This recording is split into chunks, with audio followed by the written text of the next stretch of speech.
Welcome, everyone. This is your friend, the DN WhatIf 2.0, here with another exciting fanfiction. Today, we're diving into the story of What If Deku Was Born in Bandages? If you enjoy this video, don't forget to hit that like button and subscribe for more fanfiction content just like this. Now, let's get started with the fanfic. Izuku Midoriya was your average kid, and just like 80% of the population at the time, he has a quirk. A mostly genetic superpower that usually manifests around the age of 4. The only exception are mutation quirks, which are present at BGMI. Just like Izuku's. Meet Izuku Midoriya, the boy born in bandages. Izuku Midoriya. Quirk. Mummy. The bandages wrapped around the quirk owner obscure everything but the eyes, mouth and hair, and are strong enough to pull an 18-wheeler. The bandages can be used as extra, tentacle-like appendages, allowing the user a much more significant reach and dexterity. The bandages can only be removed by the user, and underneath, the user is emancipated and dried out, only leaving the organs and eyes looking typically human. Secondary powers. The user's eyes allow them to slightly brainwash people to draw them in. They can also drain the moisture from others slowly when touching something or someone without their bandages. Once the bandages are completely unraveled, they must be completely revealed in order to allow the user to once again control them. The user needs slightly more water than the average person. Random facts. The user often makes a chattering sound, more frequently when nervous. Izuku, you're going to be late. It's your first day, Katsuki won't be happy if you miss it. Inko called from downstairs, prompting Izuku to speed up in his preparations. He adjusted his bandages one last time, grabbed his notebook, hero analysis for the future one, and ran downstairs with his backpack. All right, Mom, I'm ready. Inko gave her son a quick once-over, tears threatening to spill at the prospect of her son starting elementary school. All right, are your bandages wrapped properly? Yes, Mom. You have your notebook? Yes, Mom. And you have Dash? I have everything, Mom. Let's go. I want to meet the kids at school. She smiled softly and went to grab her keys. You, with the green hair, state your name and quirk. Yes, sir. My name is Midoriya Izuku, and my quirk is Mummy. It allows me to control the bandages wrapped around my body and gives me a mummy-like appearance. He'd said it a million times over. Today was the first day of junior high, and he was hopeful that he'd meet some interesting people. All right, you with the spiky blonde hair. Name and quirk, please. Oh dear. My name is Bakugo Katsuki, and my quirk is Explosion. My sweat is nitroglycerin which I can detonate at will. He smirked deviously, something that only amplified Izuku's former feelings of oh no. And by the way, Izuku and I are gonna be the best, so don't even if you try, you extras. Izuku sighed. And there it is. Katsuki, unlike you, I don't think I'm genetically predestined to be the king of this world with but one single equal. He chittered slightly before continuing. So please, step down from your throne and remove your crown, Lord Bakugo. Because unlike you, I actually want to make friends this year. Silence. And then, fine. I shall only do this for you, my dearest companion. The sarcasm wasn't lost in translation, but there was something genuine underneath. I'm your dearest. Who'd have thought that a king like you would care for an old mummy like me? Katsuki smirked at him, eyes shining. First of all, we've been friends, quite literally since we were FING 2 years old. Of course you're my dearest, ahole. Second of all, thank you for acknowledging my status as king, though I much prefer warlord. Third of all, you're barely a month older than me. Just because you look even 100 years old without your bandages doesn't mean dash. Excuse me, you two, I'd like to continue my class. Oh dear. Hey, can we sit here? A boy with dark purple hair and dark bags under his eyes walked up to Izuku and Katsuki, followed closely by a smiling kid with spiky, red hair, and wickedly sharp teeth. Katsuki mumbled his approval around a mouthful of chili with at least 10 spicy packets in it. While they were settling in, a third boy with heterochromia and dual-colored hair sat down on Izuku's other side without a word. All right, let's talk favorite heroes. Mine is Crimson Riot. Sharkbait made a desperate attempt at conversation, and it worked. Bakugo appeared to think for a moment before he shrugged. Basic beach, cop-out answer, I know. But All Might is pretty great. Purple Hair gave him a sideways smile. Eraserhead. Considering he's my dad, I'll give him that much credit. Izuku's head w's around so fast, had he been a real mummy his head would have snapped off. Your dad is Eraserhead? The purple-haired kid nods. Aizawa Hitoshi's my name, and not getting enough sleep is my game. Katsuki scoffs. We can tell. Those bags are so dark they may as well be for a sex shop. Izuku spits out his milk at this comment. Bakugo Katsuki. I'm Midoriya Izuku. Kirishima Idro, nice to meet you guys. The group looked expectantly at Red and White before he sighed and spoke so faintly they had to lean in to hear him. That I'm Todoroki Shoto. Holy shit. Your dad is the number 2 hero? Izuku asked. More like the bane of my existence. My father forced my mother into a Quirk marriage in order to have a child that could finally take All Might's place as number 1. And thus, yours truly. My a-hole of a SPRM donor hurt my mother so much she's in a mental hospital. He paused to eat an octopus dumpling, the effective equivalent of a commercial break in the middle of a horror movie. Basically, he's an abusive a-hole, and I'm the result of a Quirk marriage. Katsuki had finished his chili and looked about ready to commit murder. Hitoshi's expression hadn't changed, but his eyes darkened. Kirishima's ever-present smile had faded, in its place were worried eyebrows and an uncertain frown. That. Bakugo's palms sparked and smoked, unbridled rage present in every part of his posture and appearance. He stood upright and slammed his hands on the table, causing enough of a ruckus to capture the attention of a nearby table as well. Bring him to me and I'll put him in the ground prematurely. Make that a we, Bakugo. Hitoshi had finally spoken up. I know what it's like to have an a-hole for a father. Mine wasn't around at all. Now, I have Aizawa and Yamada, but trust me when I say this, we'll beat the number 2 hero into the ground if you ask. Izuku looked askance for a moment before he grinned. His dried mouth and wrinkles around his eyes made it look almost creepy. I'll drag him to whatever tomb I came out of if need be. Bakugo cackled, and Kirishima and Hitoshi had wide grins. Even Shoto cracked a small smile. Izuku, no offense, but nothing like you could ever come out of a tomb. You're too nice. Izuku gaped in mock offense. How dare you? I'm terrifying without my bandages on, if I do say so myself. You're far from scary yourself. Katsuki's eyebrow quirked upwards. You know, I'll admit to the bandages thing. When you're wrinklier than an 80-year-old elephant, I'd say that's pretty scary. Izuku poised himself to prepare a withering retort, but Bakugo was saved by the lunch bell. Hey Mom, I'm home. Izuku walked through the door and began the tedious process of removing his bandages on. The way up to his room. Hi sweetheart. How was school? Did you make any new friends? Inko was greeted by the sight of her son running downstairs. As she felt a familiar, almost instinctual grin gracing her face at the sight of her sunshine child. Ironic, considering the dark and, quite frankly, semi-creepy aspect of his quirk. Yeah. I met Eraserhead's son, and even Endeavor's son. Oh, that reminds me. His expression turned serious, if only for a moment. I need to burn everything I own that has Endeavor's name on it. After that, he smiled wide once more. You know, for the sake of irony, and revenge for my new friend. Inko startled a bit, but she pulled through and shook her head. Sorry honey, I think that counts as arson.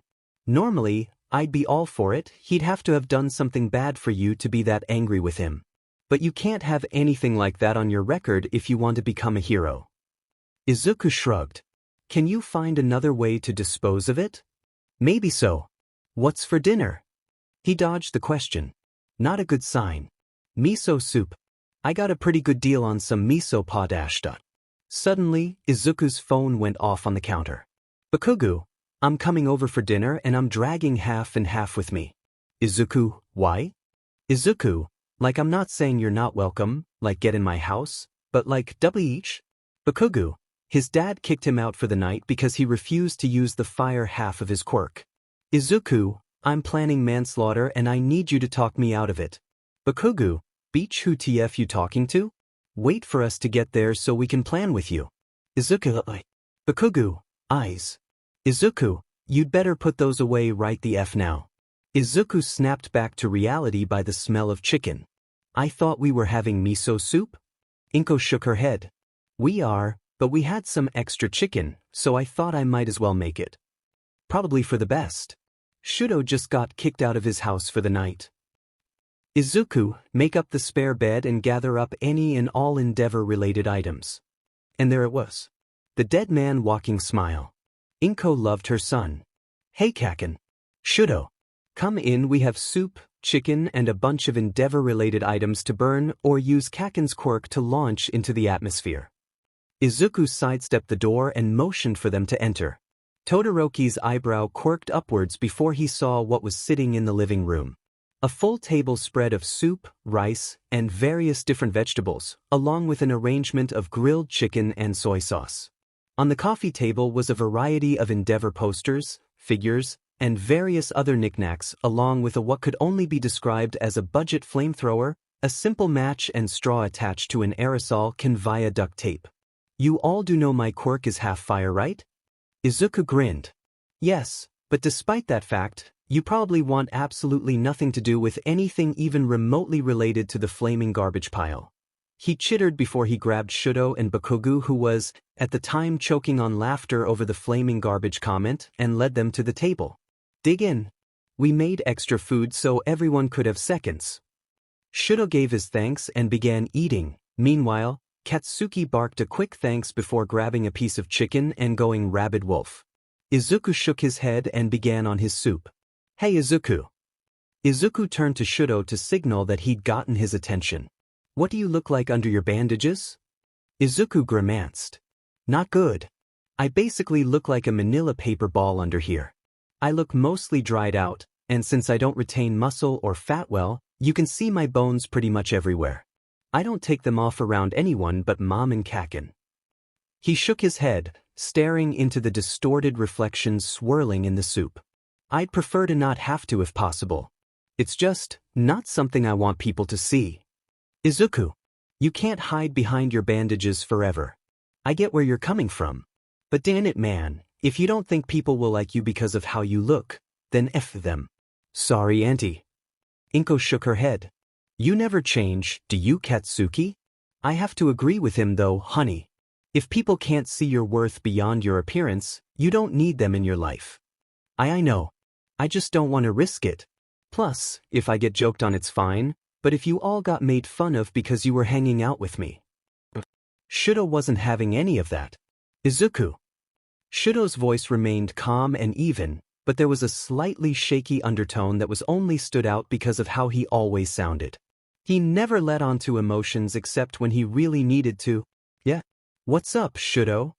Do you always have a sarcophagus in your room? Yeah. I sleep in there sometimes, but I usually sleep in my bed. Is this just a part of your mummy aesthetic, or is it actually comfortable?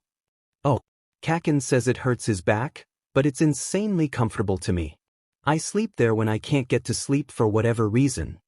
Izuku used some of his bandages to reach into the bathroom, and for a few seconds Shoto caught a glimpse of Izuku's hand. The skin there was almost gray, lacking pigment, and so thin that you could see the outline of his bones and veins protruding, dry patches of ashy skin in the webbing of his fingers.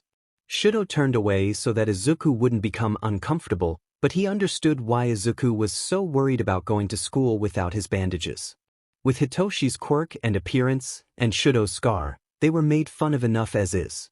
And they were the kids of pro heroes. If Izuku went to school without his bandages, he'd not only obliterate his own reputation in the superficial hate carnival that was junior high, he'd accidentally drag them down with him. Too bad Shoto had a game plan to combat Izuku's fear. He wasn't about to let his friend deal with all that CRP on his own. Shoto, Katsuki. Katsuki, half and half. Katsuki, it is 12 in the goddamn morning. Katsuki, there better be a good but reason for waking me up. Shoto, it's about Izuku. Katsuki, and now I'm awake. Shoto, you know, I'm kinda considering hiding Izuku's bandages. Katsuki, I've considered the idea before. Katsuki, I only raised the question that if he encountered a situation where he needed his quirk he'd be much fed. Shoto, sheet you right? Shoto, well my sperm donor just said that I can't come home still so I'll be over his house tomorrow, and I'm in all his classes. Shoto, I got his back. Katsuki, I'm having a seizure now because I simply can't imagine you actually saying that out loud. Shoto ignored that last message and got to work and started hiding all of Izuku's banda. How many FANG rolls of bandages did Izuku have? Hey, Shoto, have you seen any of my bandages? I can't find any of them and I'm not supposed to wear the same ones for more than 3 days without washing them. Shoto shook his head and began searching for his school jacket in the bag he'd brought. Dang it, now what do I do? A knock at the bedroom door signaled Inko's call to breakfast. Izuku looked over at him for a second, absolute terror in his eyes before he opened his eyes and walked downstairs. Without his bandages. Izuku, where are your bandages? He glanced downwards and chitter mumbled something. Sorry, one more time sweetie? I can't find any of them. Izuku, it won't be that bad. One of our classmates is a literal lizard. You'll be fine. Todoroki deadpanned. Izuku had reached muttering, nail-biting, near hyperventilating levels of nervousness. The whites of his eyes gave way to the inky black they only became upon reaching absolute stress levels. Bakugu's waiting on us. That got Izuku's attention and he started walking, but he was biting his nails so much that Todoroki had to slap his hand away from his mouth. His eyes met Shoto's and slowly made their way back to the normal emerald green. Sorry. Shoto shrugged. He opened his bag and quickly looked inside. A spare roll of Izuku's bandages, right where he'd put it the night prior in case Izuku got too uncomfortable. He shut his bag and stopped behind Izuku at the Bakugu's door. Coming without the bandages, Deku? Izuku shook his head. Not on purpose. I lost them somewhere. Jesus, Deku, how do you lose 10 FANG rolls of bandages? I swear, if you were any more scatterbrained, your brain would in an actual jar. That's so I'd be an actual mummy. Izuku cracked a small smile. They made it halfway to the train station before something went wrong. While passing through an alleyway they caught a glimpse of hero battle taking place and as if fate was giving Shoto a massive middle finger, the hero fighting was none other than the number 2 hero himself. They tried their best to duck away from the scene, but they'd unfortunately arrived just as the battle had finished.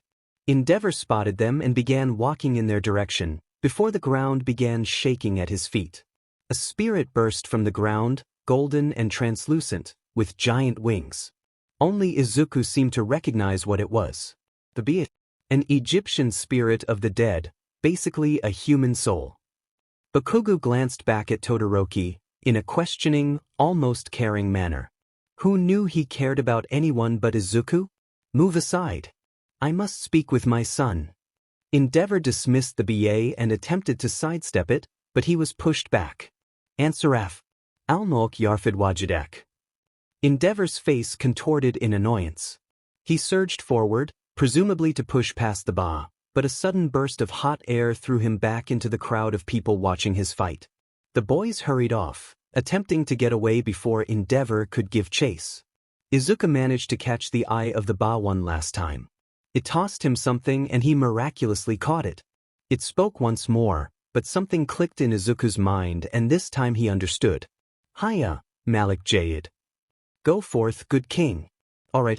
Izuku, I heard you mumbling back there, so tell me.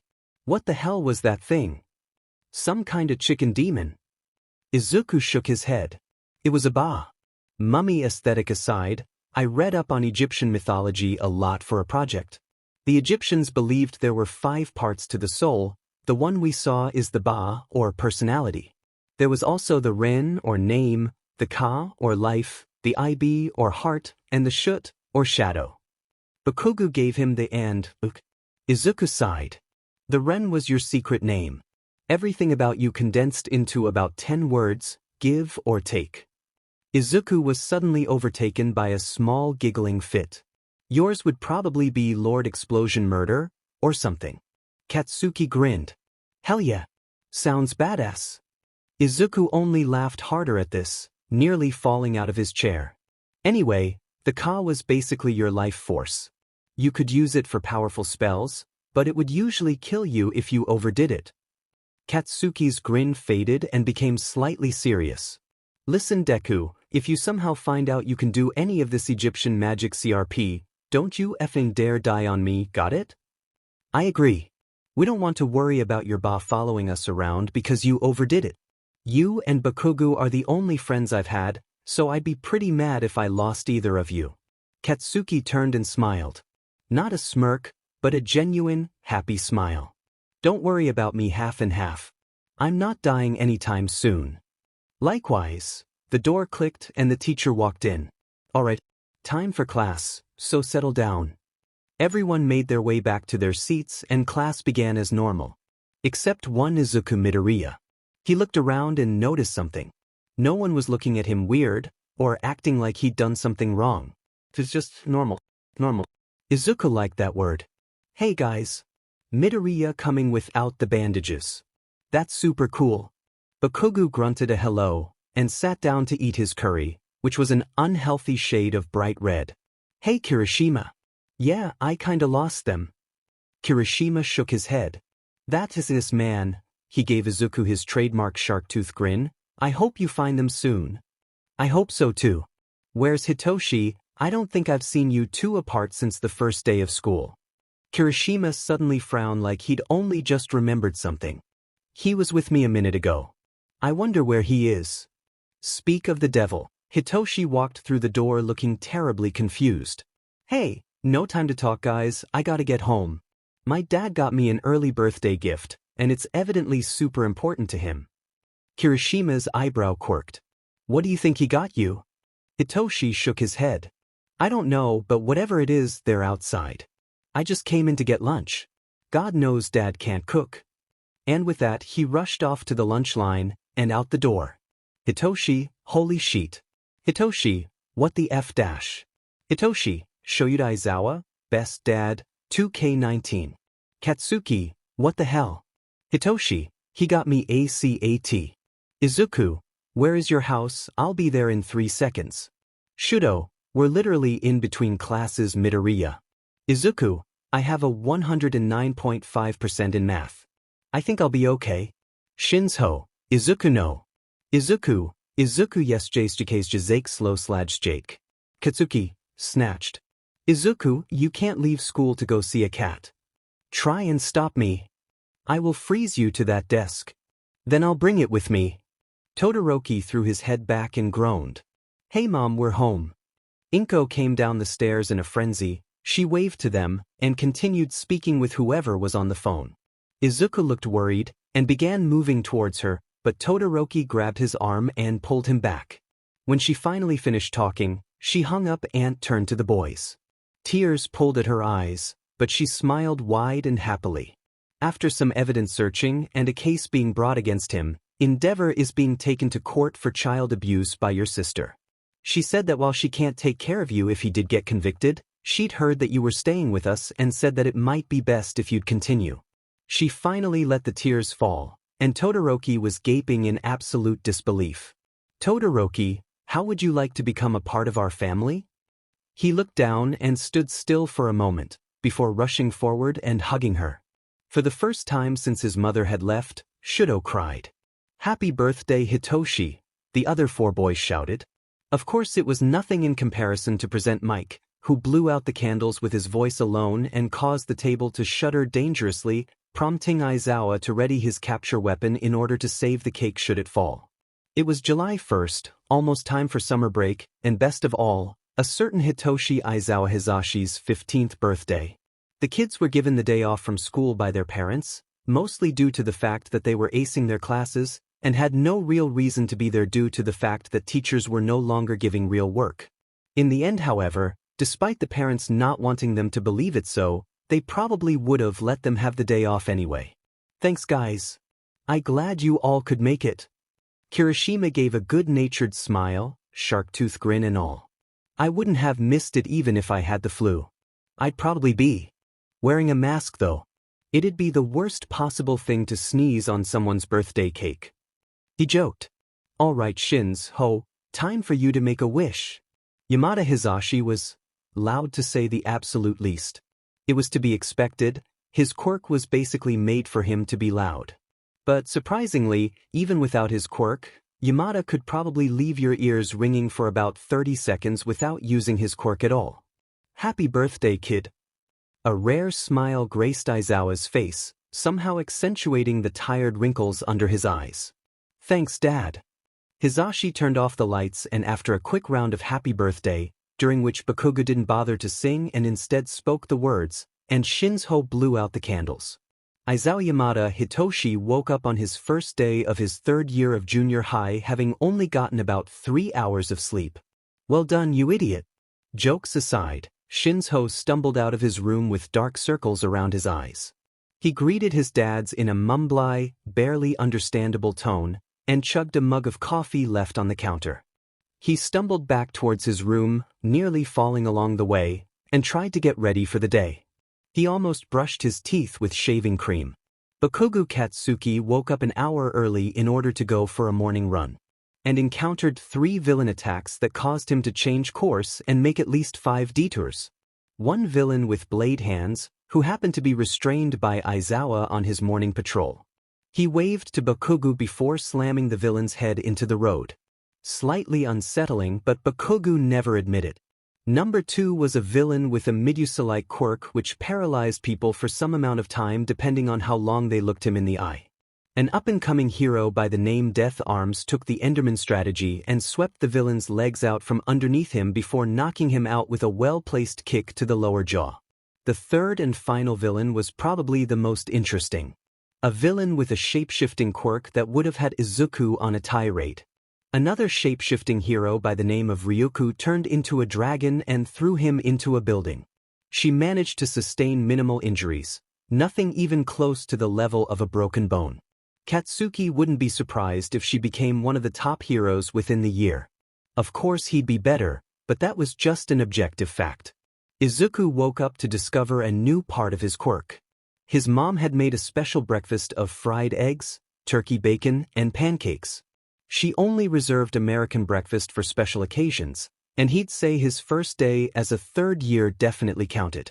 He'd been feeling weird all morning, however, almost as if someone was looking over his shoulder. Good morning, honey. Where's Shoto? Doesn't he usually wakes you up? Izuku smiled and shook his head. He said that he needed to find something. He'll be down in a minute. Shoto did indeed walk down a few minutes later. He gripped something in his hand so tightly that it may have just broken under the pressure. It's the keychain my ex-father gave me on my first day of junior high. I guess now would be the best time to get rid of it. Suddenly, Izuku's eyes slid out of focus. He could faintly hear his mother and brother calling to him, but they sounded far away, as if he were 30 feet away from them. Get rid of. Destroy. Adi. Suddenly the world slid back into focus, and he jumped from his chair as if he'd been electrocuted. Shoto, can I see that keychain? Shoto hesitantly agreed. Izuku breathed out through his nose, and spoke the words he'd heard. Hadi. The keychain fell to dust in his hands, and Izuku nearly fell over. His mother rushed forward to catch him and steady him back into his chair, where he began wolfing down the food as if he hadn't eaten in a week. His mother didn't question it, but the "we'll talk about it later" face was just as apparent as the worry setting into her face. I'm fine. I just feel tired. The sentence was punctuated by his stomach growling like a rabid animal. And hungry. Inko shoveled a few extra pieces of bacon onto his plate, along with an extra pancake. He gave a quick thanks before moving on to continue eating his food. Shoto slid in next to him, spearing a fried egg on a fork. He leveled Izuku a questioning look. Izuku swallowed a mouthful of pancake and looked down at his plate, eyes darkening to pure black scara with dark green irises. I think my quirk gives me Egyptian magic. Kaken! Izuku cried from across the hallway. Deku, ya idiot, I could have heard you if you had whispered. There's literally no one else here but us 3. Not true. The 3 boys turned around to see Hitoshi and Eijiro standing there. A tired smile was the perfect foil to the over-the-top, broad grin that Eijiro constantly had. It's kinda nice knowing that this is my last year of getting called a villain by my classmates. Eijiro looked appalled. You said that had stopped. Only so that Bakugo would stop blowing up in people's faces about how I'll be a better goddamn hero than any of you lousy extras. Seriously, it gets hard to not laugh when you see a dude almost get blasted in the face by someone claiming he's gonna become the next #1 hero. Bakugo smirked. Hey, being a hero means defending the innocents from villains, right? They're more villainous than you are if they're acting like that just because of something you can't control. They heard a door open somewhere behind them as their homeroom teacher beckoned for them to come in. The first day of 3rd year. This is gonna go to shit real quick. I can't believe you actually sucker punched him. He called Izuku the absolute grossest thing on earth. Did you think I wouldn't? Shinzo barely held back from cracking up at this. I just thought you could have held off until after class so that we could have all kicked his butt. Shinzo giggled out. Izuku pouted in response. Come on guys, he's my brother. You should have at least let me get in the first shot. Izuku pouted further. Hey, didn't you have something to tell me, Deku?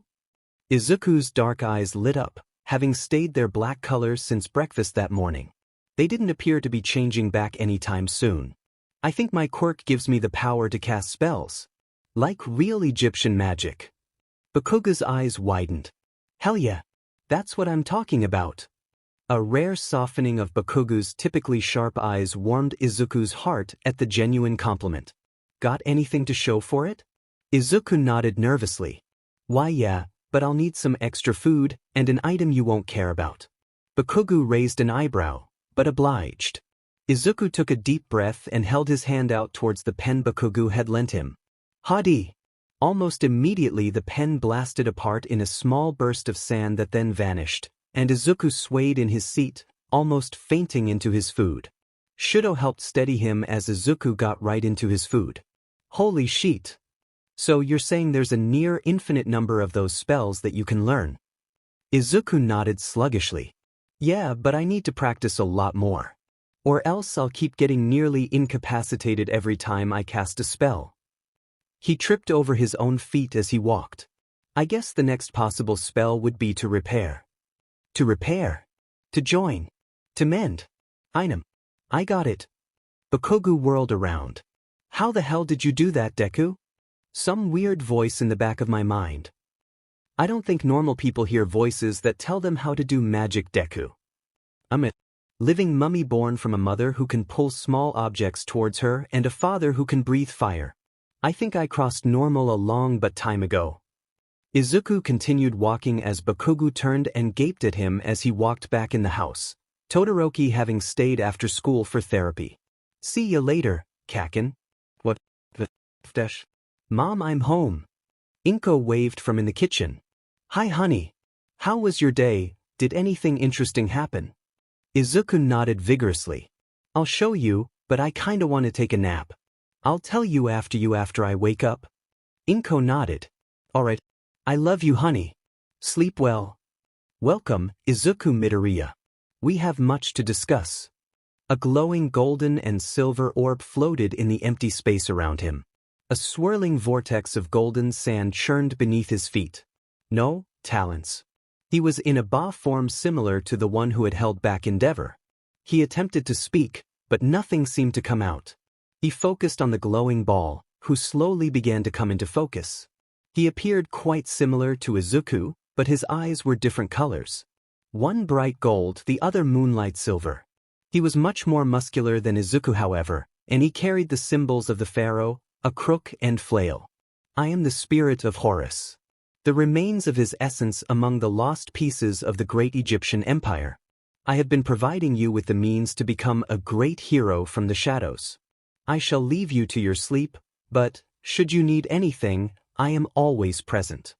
Alright, now class, it's unfortunately that time where I have to talk to you about careers. The teacher held up a stack of papers for a brief moment before throwing them into the air. Oh, who am I kidding, you all want to be heroes. The class erupted into screaming and showing off their quirks, excluding Katsuki, Izuku, and Shoto, all of whom simply ignored the commotion around them and began talking to each other. It's pretty funny, the only kid in this class who has a shot at being a hero besides us is that lizard kid. Izuku looked at Katsuki with minimal shock. Kaken, you shouldn't say that. At least give them a chance before writing them off. Remember the hero Sirius? She became a hero, and all she had was good hearing. Katsuki scoffed. Yeah, but hearing has some application. What good is pulling your eyes out of their goddamn sockets? He has a point, Izuku. I don't think having extendo fingers is a quirk applicable for hero work. Izuku sighed and face-palmed. You all should have more faith in people. Just because we were born with power doesn't mean other people are lesser. Alright class, settle down. Izuku Midoriya, demonstrate the law of cosines for the class. Why yes sir. All I'm saying is, if they want kids to be healthy, they should probably have real food and not these mashed potatoes that can do this. Shoto promptly flipped over the container of mashed potatoes before anyone could say no, and they just stayed. Not even the gravy dripped. Katsuki threw his mashed potatoes directly behind him, right into the trash can, and nervously eyed the rest of his lunch before Izuku offered him the bowl of chili his mom had him pack just in case. Remind me to bring my lunch every day from now on. I don't trust the school food anymore. Aijiro nodded. Good choice. Why do you think I always bring my lunch? Even on the best of days it's questionable. Good point dash. Suddenly, the mashed potatoes fell, and kept the exact shape of the container.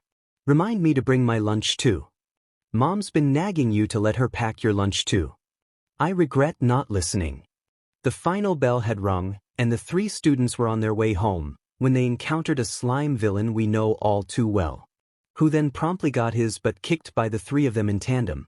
Well then, a medium-sized disguise that came gift-wrapped, and two more witnesses to be eliminate dash. Said villain was cut off by a large explosion in his face, followed by a large surge of ice trapping him in the tunnel. You know, you think a smart villain would attack first, talk latter. Nah, they're all pretty theatrical. Most of them are doing it to terrorize, others for the rush of being pursued by heroes. The three boys whirled around, all of them recognizing the booming voice that inspired a large majority of the new generation of heroes. All Might, I am here. I see you all contain the very villain I've been searching for. I hope you all aren't injured. Nah, we're fine. The BSTRD couldn't even get close. Even in the presence of the number one hero, Katsuki's abrasive attitude stayed. I'm glad. Now, I have to figure out some way to remove this ice and capture him without letting him attack any of you. Capture. But I believe the spell you're looking for is Taz. I have an idea. All Might turned around to face Izuku. Yes, young man. What is it? Kaken, I need your water bottle. Katsuki nodded and handed it to him. If this doesn't work, I'll need you to back me up. I got ya. Now let's see what you've got. Todoroki dropped the ice barrier and surged towards Izuku. All Might ready to punch, and Katsuki's palms started sparking. Taz! Izuku yelled. The bottle glowed bright green before creating a vacuum of sand that escaped in the slime villain. He replaced the cap on the bottle before sitting down and handing it to All Might. Very impressive, young man. May I ask your names? I'm Izuku, this is Katsuki and Shoto. Your quirks are quite impressive. You'll all make great heroes. Katsuki wore a broad grin, while Shoto bore the same. Well, I better get this guy to the police station. So long. He crouched down and launched off into the distance, the slime villain secured within his pocket, and held down with his belt, as per Izuku's recommendation. That was awesome, Aizu. Izuku groaned from his position on the ground. Thanks. Now help me up. I'm starving. Kaken, what the absolute F dash dot. Katsuki Bakugo is many things, including a hot mess when it comes to food choices. At the time, he was pouring a mixture of hot sauce and syrup onto his pancakes. It was the summer just before their third year of high school, and Inko, Mitsuki, and Maresu had gone on their own vacation to see Midoriya Hisashi in America, and our five protagonists had opted out to stay with Hitoshi and his dads for the 2 weeks their parents were gone. Shoyuta and Hisashi had left early, and, evidently, Bakugo took this as an opportunity to eat as weird as he wanted. That absolutely cannot be healthy. Shinzo deadpanned. Bakugo scoffed and began swirling whipped cream on top. F off a-holes. It's my breakfast, you don't have to eat any of it. He began swirling caramel on top of it all. Maybe not, but having to look at it is bad enough. Shoto smirked as he said it, while Ijiro choked on his cereal in the background. Shinzo gave him a few quick pats on the back. Izuku snickered and began buttering bread before dropping it into the toaster. He's not exactly wrong, man. Ijiro coughed out. F. All of you. Alright, you kids better not get into UA. I don't think I could handle dealing with you for any amount of time longer than 5 minutes. Aizawa said blandly. He said it with a smile, so it was quite likely that he meant nothing by it. The 5 kids had spent the past 5 minutes arguing over who got to be Dry Bowser in Mario Kart. They're definitely getting in Aizawa. Just accept that either you or Ken will have to teach them. Just because it's inevitable doesn't mean I have to accept it. Screw you fuckers, guess. Who's in first? Kaken, never forget the blue shell exists. Deku, don't you dare. Too late. Aizawa focused on Shinzo for a split second and noticed a small smile tugging at the corners of his mouth. As Izuku passed the finish line in first, and Bakugo began grinding his teeth, he saw his fairly reclusive kid smile. A full, not forced, fully fledged smile. It warmed his heart more than he would ever believe possible, or would ever become comfortable admitting. Alright, what do you kids want for dinner? I can't cook, and the cabinets are mostly empty anyway. Suddenly, a knock at the door drew their attention. Hisashi walked over and opened the door to reveal. All Might. Hello, present Mike, where is your husband? I fear that I don't exactly understand what my course entails. In the living room with Shinzo and his friends. Oh dear, shall I come back at another time? Nah, they're all pretty big fans of yours. The kids in question hadn't been listening from the living room as they ordered their pizzas with Aizawa. So imagine their surprise when the number 1 hero walked into the living room and promptly deflated. All Might, did you lose track of your time limit again? I'll take that as a yes. Bakugo stared, Izuku maintained a smile, but his eyes had gone completely dark, irises and all. Todoroki gaped, and Shinzo didn't seem surprised. This'll be hard to explain. Alright, here's the gist of it. All Might lifted the side of his shirt and showed the spiraling scar on his torso. I got this in a fight with a really powerful villain about 5 years back. Oh, the fight with Toxic Chainsaw. Izuku exclaimed. Wow, you really know your stuff, Izuku. Nah, this is a different fight. I kept it away from the media. Only a few people know about it. Either way, the injury can't be fixed. Do we have any spells for healing, Horace? Nothing specifically for healing. But maybe Taz could do the trick with enough magic. If we only had a staff. Right, Izuku, grab some kind of stick and say heck what. Hitoshi, it may seem kinda random, but if it works, I might be able to help All Might. Do you have any dowel rods? Maybe in the junk drawer. I'll go and see. Aizu, what are you planning? Katsuki said, utterly baffled. I might be able to help All Might if I have a higher magic reserve. Katsuki blinked. And you're gonna do that with a stick? Hitoshi re-entered the room with a half-empty package of dowel rods. Izuku grabbed one and held it out in front of him. Heck what? The rod glowed and extended into a 4-foot-long staff, headed with a wooden cobra, and covered in glowing hieroglyphs. It vibrated lightly, sending waves of magical energy. Izuku, can you stop becoming more and more overpowered? Katsuki growled. Izuku smiled weakly, then turned to face All Might. I sure hope this works. Izuku swallowed and his staff glowed bright green with a blue ink floating in between the cobra's fangs. His resolve strengthened, and he pointed the head of his staff in All Might's direction. A green orb containing the same blue ink floated forward and sank into All Might's side, right where his scar was. He coughed lightly before his eyes widened. He lifted up his shirt to reveal nothing. The spiraling scar from before was gone, no evidence that it had ever been there. Incredible. I feel, he suddenly stood up and reinflated back into All Might. Like I could keep going for 100 days. Izuku smiled and jolted in shock. And I don't feel as tired as I normally do. The staff in his hand shrank back down to its initial form, and he quickly stuffed it in his back pocket. I'm either gaining a tolerance to my own power, or I found a new source of power to draw from. From within his mind, Izuku felt the familiar voice of the spirit of Horus. Possibly a mixture of both. The staff has its reserves, but it's mainly offensive. To be a true magician, you need a wand as well. How do I get one? I need to get stronger if I want to be a hero. Perhaps you could carve a wand. It would typically be a boomerang-shaped piece of wood with intricate hieroglyphs burned into it. Sounds pretty complicated. Maybe so, but you have the spirit of a deity on your side. Deku, can you stop talking to whatever spirit is in your head? You've been standing there for like 3 minutes. Izuku jumped and stared at the floor. Oh, sorry. Katsuki smirked. Young Midoriya. Izuku turned to All Might. I'd like to thank you again.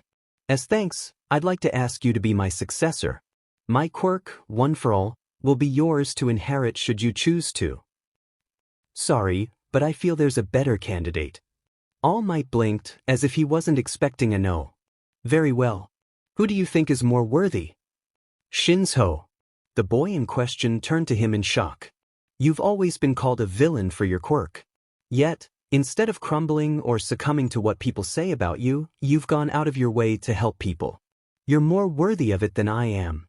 All Might turned to Shinzo. Do you accept the power your friend has proven that you truly deserve?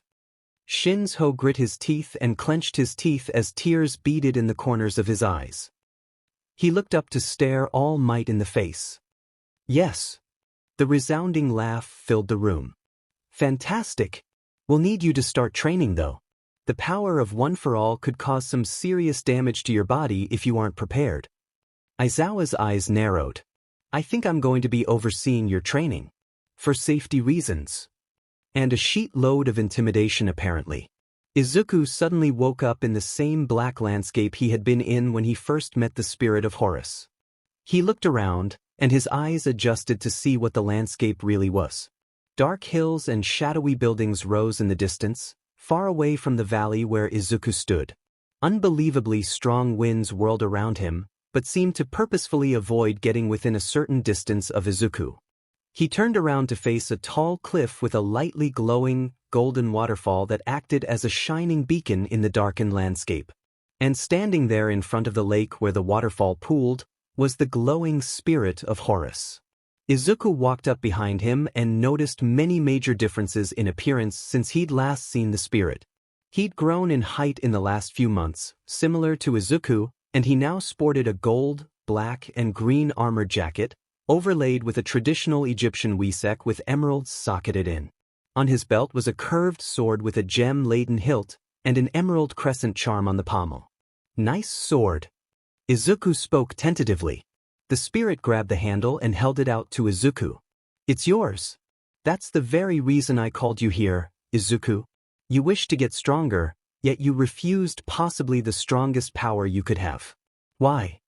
Izuku smiled and looked down at the grass blowing in the slowed wind. Because Shinzo deserved it more. My power is enough. And as much as One for All would have boosted me, Shinzo could have used the power more. The spirit smiled and transformed slightly. He gained a few inches of height, rising to almost 6 feet tall, and his golden eye turned green, while his silver eye glowed brighter. You truly have the temperament and honor of a warrior. I believe it's time for you to learn a new spell. Hawaii. To strike, or summon your sword. Your sword is mostly designated for combat magic, so I recommend that you practice that. He turned to face the sky and noticed the rising sun just above the hills. The spirit sighed and turned to face Izuku once more. I believe it is time for you to rise, Izuku. Practice your sword. It will be an asset to you.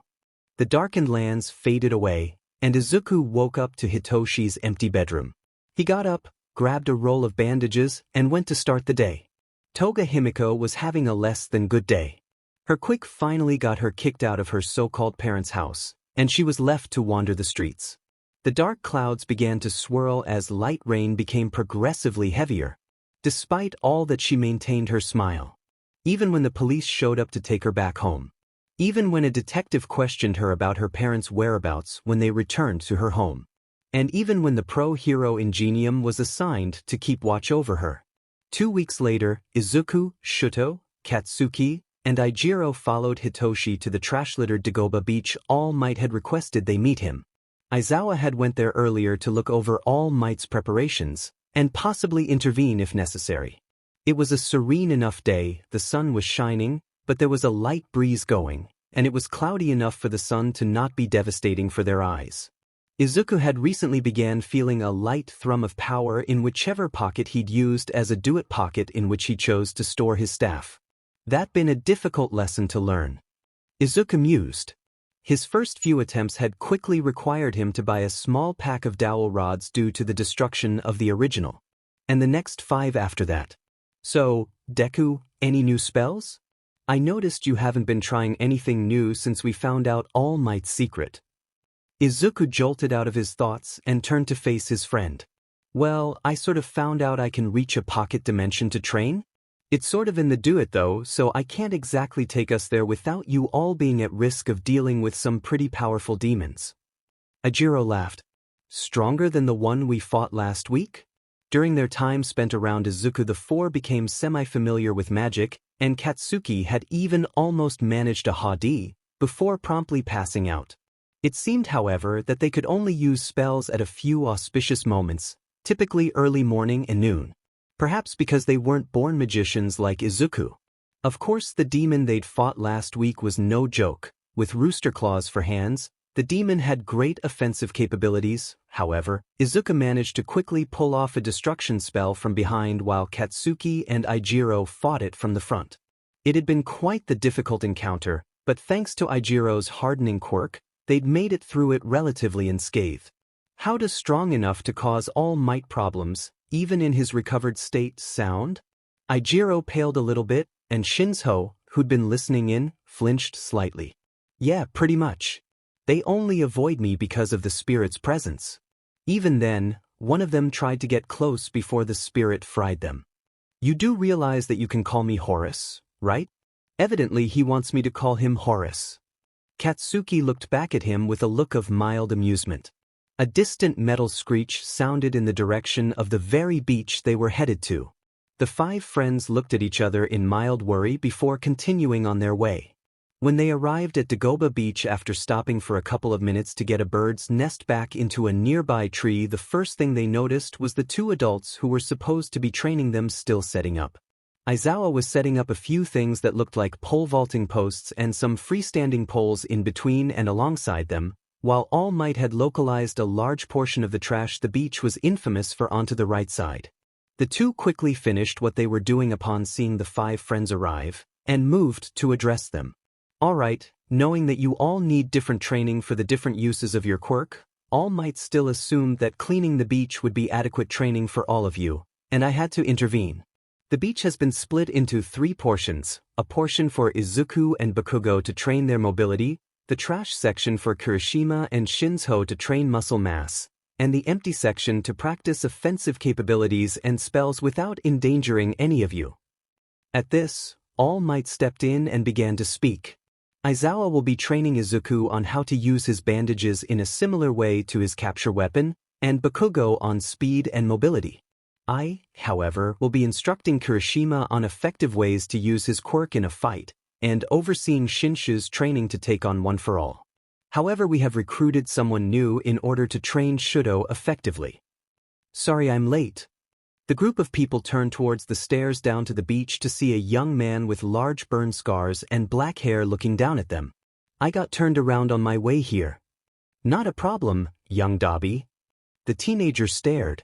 Now that my old man is in jail, that nickname really isn't necessary. Call me Tuya. He glanced at Shoto and smiled, as if it were some joke only he understood. Izuku shot Shoto a look, and noticed that he was almost in shock. He swallowed and lit a small fire in his palm. The newcomer, evidently named Tuya, lit a slightly larger, blue flame. Shoto relaxed and let the flame dissipate. I'm pretty sure the old man told you I died, right? Shoto nodded. Judging by the fact you're right here, I guess he must have been lying. Bakugo growled and looked back and forth between the 2. Just what the hell is going on? Who the hell is he? Shoto held same monotone voice and expressionless face. but there was a glimmer of something unidentifiable in his eyes. The older brother whom my father, who deserves to drown, said died, and used as motivation for my training rather than mourning, or giving even the slightest DM. Endeavor better be glad he's in prison, or else I'd rip him apart. Bakugo growled. You promised to do that on the first day of school. I'm still waiting on results. What's his cell number? Shoto snorted. Honestly, for once I'm with Bakugo on the murder page. Shinzo looked at Izuku with mild amusement. What? I've found the spell to set his butt on fire. It'd be fantastic. Everyone stared at Izuku. I think I'm gonna go get some water before we start training. Happy birthday, Kaken. The familiar voice sounded from behind Katsuki, and he turned around to see the small friend group he'd amassed with Izuku's help. Though he'd scarcely admit it, he didn't have the most inviting personality. He'd deny that he ever said that to high hell though, so no use ever bringing it up. Thanks, nerd. Kirishima began snickering in the background. Something funny, shitty hair? You think you'd be more mellow since your birthday is, you know. I didn't ask to be born on Weed Day, Ijiro. Ijiro burst out laughing, and Shoto looked completely and totally lost.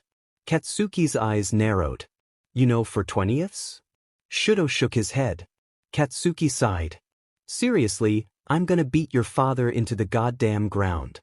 Kaken, we've discussed this. Any and all ground Endeavor has walked on is dead.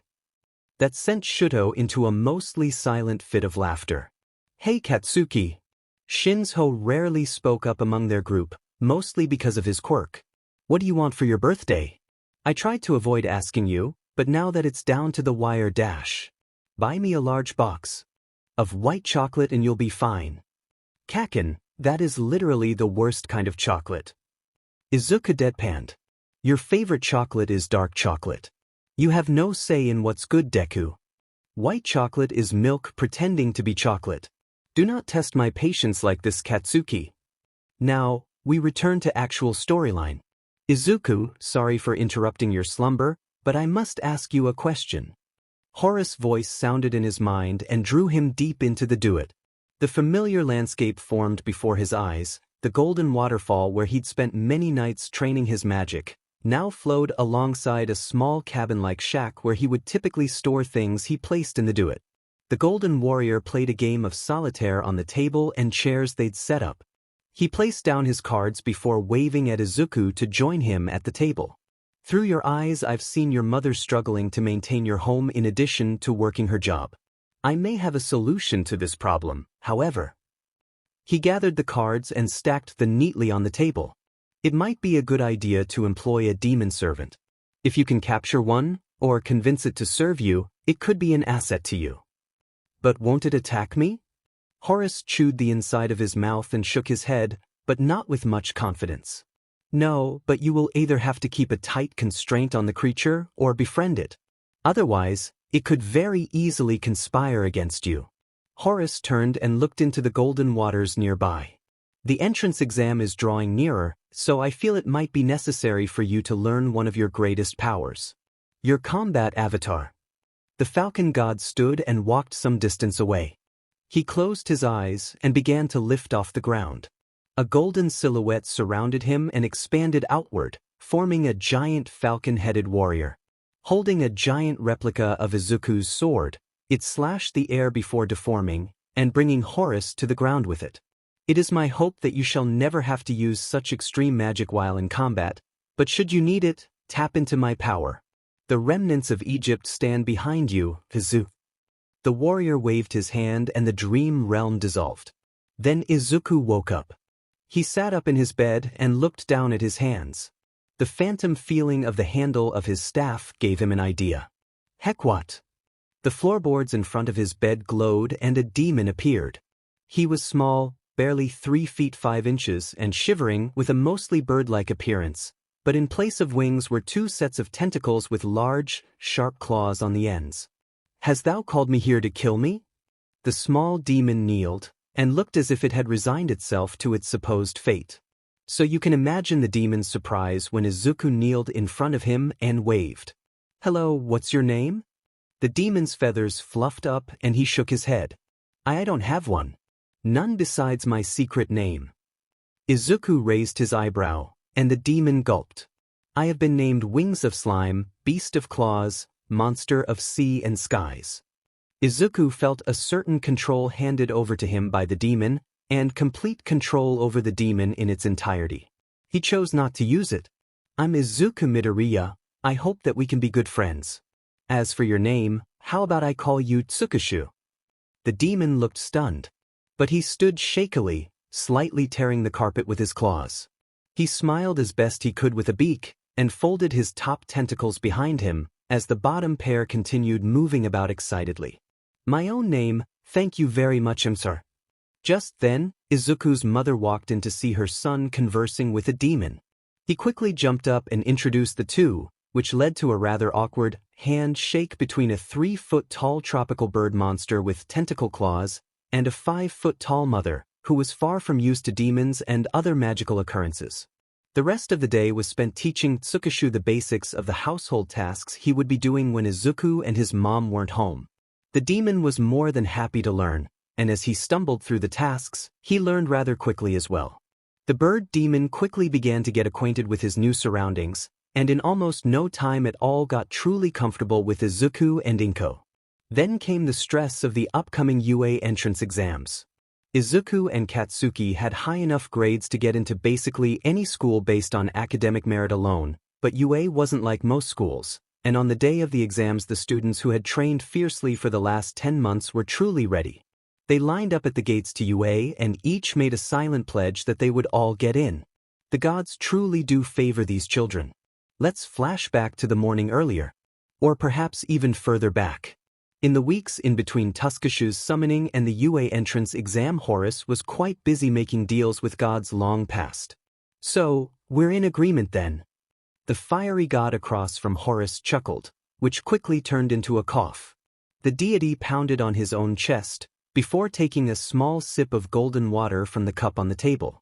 Alas, were it not for this disgraced form, I'd be much less willing to be hosted by a child brother. Or is it nephew? I can never seem to remember. We've been through so many hosts it's quite hard to remember which is most recent. The fiery god kicked his feet up on the table. Horus made a slight noise of discontent. Should you accept my deal, we shall be little more than friends in terms of relations. The falcon god looked at the deity before him. Once clad in armor with staff in hand, he now donned a 3-piece, bright red suit with a black tie and black shoes. His hair was slicked back in contrast to the shorter hairstyle typical of warrior. But I suppose we have bigger things to worry about than simply how we shall be related. Indeed we do. Do you feel it too? The stirring of something terrible. Unfortunately, I do. Do you think it's truly him? The falcon god closed his eyes, and the sword at his side momentarily became a crook and flail. The sun disk briefly appeared over his head, before fading away. I truly hope not.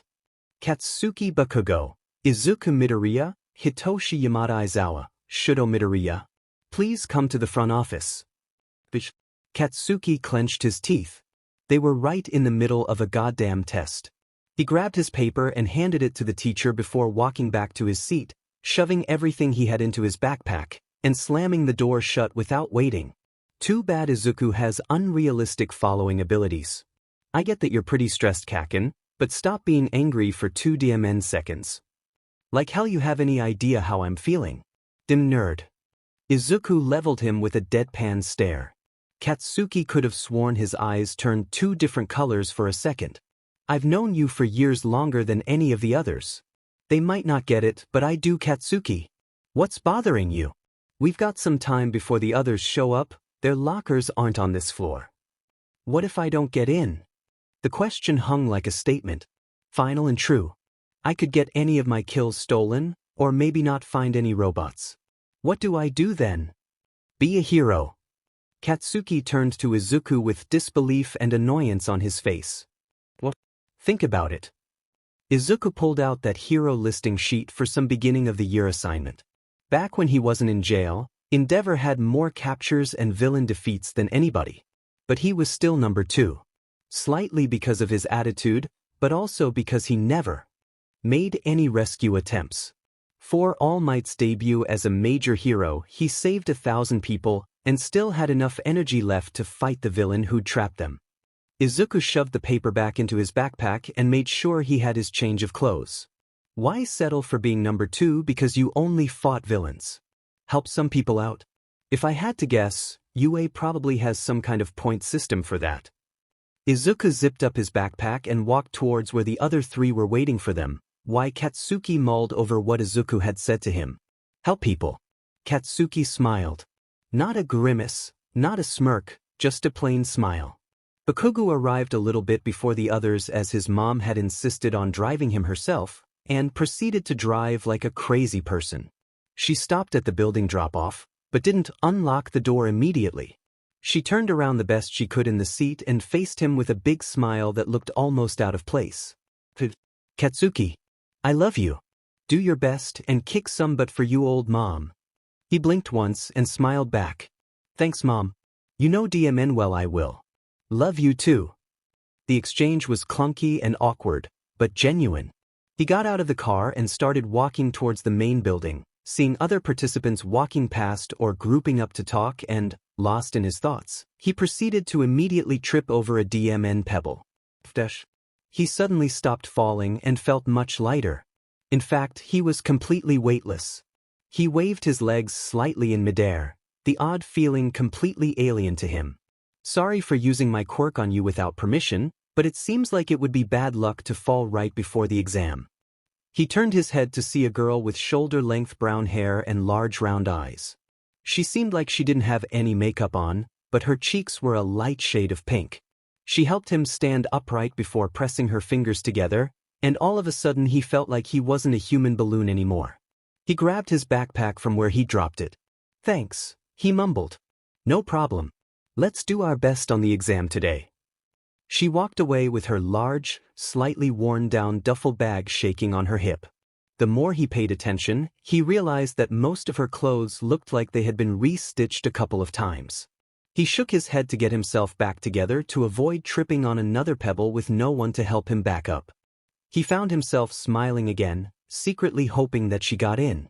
He barely had time to brace himself when he heard Eijiro shout his name and come barreling into him like a football player, Izuku, Shoto, and Hitoshi trailing behind. Hitoshi lightly berated Eijiro, but the group kept moving right into the briefing hall. Luckily, their seats ended up being right next to each other in the exam briefing room, leaving them with some strange form of calm they associated with simple familiarity. Katsuki mostly didn't pay attention to the briefing, knowing the gist of what they needed to do from talking with Present Mike over the weeks up until the exam, until, you with the green hair and freckles. You need to stop your mumbling, you're disrupting the other applicants. Some tall kid with blue hair and glasses yelled and pointed at Izuku. He visibly deflated and apologized, and suddenly Bakugo was filled with white-hot anger. Who the hell did this a-hole think he is? Something caught Katsuki's eye, a small symbol or emblem on the boy's clothes. Semi-private academy. Of FING course. Who the hell are you to judge him? Some private school preppy who thinks they can step all over someone just because you're rich. Give me a break and mind your own DMN business. Glasses sputtered and looked taken aback, about to respond, most likely with another overly formal berating, before Present Mike intervened with his voice. Alright, that'll be all you two. Anyway, Present Mike's voice, however loud it was, faded into background noise and he could have sworn he heard another voice in the back of his mind. Well done protecting your friend. For someone hosting the spirit of a war god, he's severely lacking in confidence. Katsuki made his way out of the entrance and briefing hall and collected the ticket that showed which testing site he would end up at. Testing Site D. And Izuku and Eijiro were in. Site C sheet. Katsuki Bakugo stood in the back of the group of students clustered in Testing Site D, and was much more nervous than he would have let on with his trademark scowl. Why and how did they decide that a cityscape this large was necessary for any amount of testing? Not to mention that there were even more just like this one. Over the top. I actually don't know any of these people, he said to absolutely nobody in particular. I wonder how many of them might actually be in my class. He trailed off into his thoughts before he was suddenly grabbed by the shoulder. He turned his head to see the same blue-haired kid from before. The other applicants are trying to focus. You are disrupting them with your, "Oh, it's you. You were quite rude earlier in the entrance hall." Blue hair stopped there, as if he were expecting an apology. "And you were pretty rude for interrupting present Mike back there. I don't care what rich school you went to, that gives you no right to be an uptight beach. Or even close to any right to be as rude as you were to my friend. Do me and you a favor. Lighten up. Otherwise, if you end up in my class, don't talk to me." And he stalked off, leaving the blue-haired kid gaping in his wake. Present Mike called for the exam takers to move to begin. The exam had only 3 minutes left, and Katsuki had 5 points. And not for lack of trying, but after a certain point, he stopped being able to find any robots. And now, he was facing the very nightmare he was worried about. Wait, what the hell was that sound? UA and their over-the-top sheet. A giant robot the size of the tallest buildings in the training grounds loomed over the various applicants who, like smart people should, ran like hell. Katsuki made to join them until he heard someone calling for help. He whipped his head around to see the girl who had helped him earlier with her leg trapped under a large piece of rubble, and before he even knew what was happening, he was rushing towards her with renewed confidence. And he couldn't FING stop. He blasted off the ground with what he would probably classify as one of his top 5 explosions, if not for the fact that all he could think about was helping whatever her name was. He flew upward and landed right on the robot's shoulder, and ripped open the weak side panel that had been designed on the side of the robot's head. He let off a minor explosion. Nothing strong enough to knock him back, but just enough to destroy the wires. He didn't, however, remember that the robot would begin falling the moment its circuitry was destroyed, and began to fall with it. He fell, the wind rushing past his face as he prepared to use his explosions to slow his fall the best he could. And with a sudden stinging pain on his cheek, he wasn't falling anymore. Release. Bakugo touched down lightly after being slapped into anti-gravity by that girl. He turned around to see the robot collapsing backwards onto the pavement, and finally let out the breath he didn't realize he'd been holding in. He stood up and walked over to the girl, who was throwing up sparkles out on the side of the road. He was pulled back by an old lady in a nurse's outfit. He recognized the hero, of course. It was Recovery Girl. He'd listened to Deku's stupid long rants about heroes often enough to know that. "Stand back, dear," she said in a calm, even tone. "Right now she needs to get it all out of her system." She pulled out a small container of gummy candy and offers him a handful. "That ought to give you back some of your energy. You're practically shaking with Quirk overuse." In the heat of the moment, his adrenaline was pumping and he hadn't noticed just how severely tired he was until after the moment had passed. He ate the gummies and felt slightly rejuvenated, but he still stumbled a bit walking through the gates to meet up with his friends. "I actually failed. But I think I hit maximum apathy." Bakugo gripped his backpack lightly as he walked the rest of the way from the train station on his own. He declined the invitation from the others to go celebrate over Hitoshi's house, as he had no doubt in his mind that he had failed miserably. He entered the house, and upon calling that he was home and releasing absolutely no response, he noticed a note on the kitchen counter written in his mother's messy cursive. "If you're reading this, Katsuki, call your friends and tell them you'll be there in 20 minutes. I have to work late, and your father is off helping your grandmother pack up her stuff before she moves houses. The fridge is practically empty, and more groceries won't magically appear. P.S. I'm proud of you, brat." Katsuki read the P.S. 2 more times after reading the whole note, and called Izuku. Izuku had his mom drop Tsukishu off at Hitoshi's house a little while after they had gotten there, and Aizawa's calm demeanor broke upon seeing the bird demon.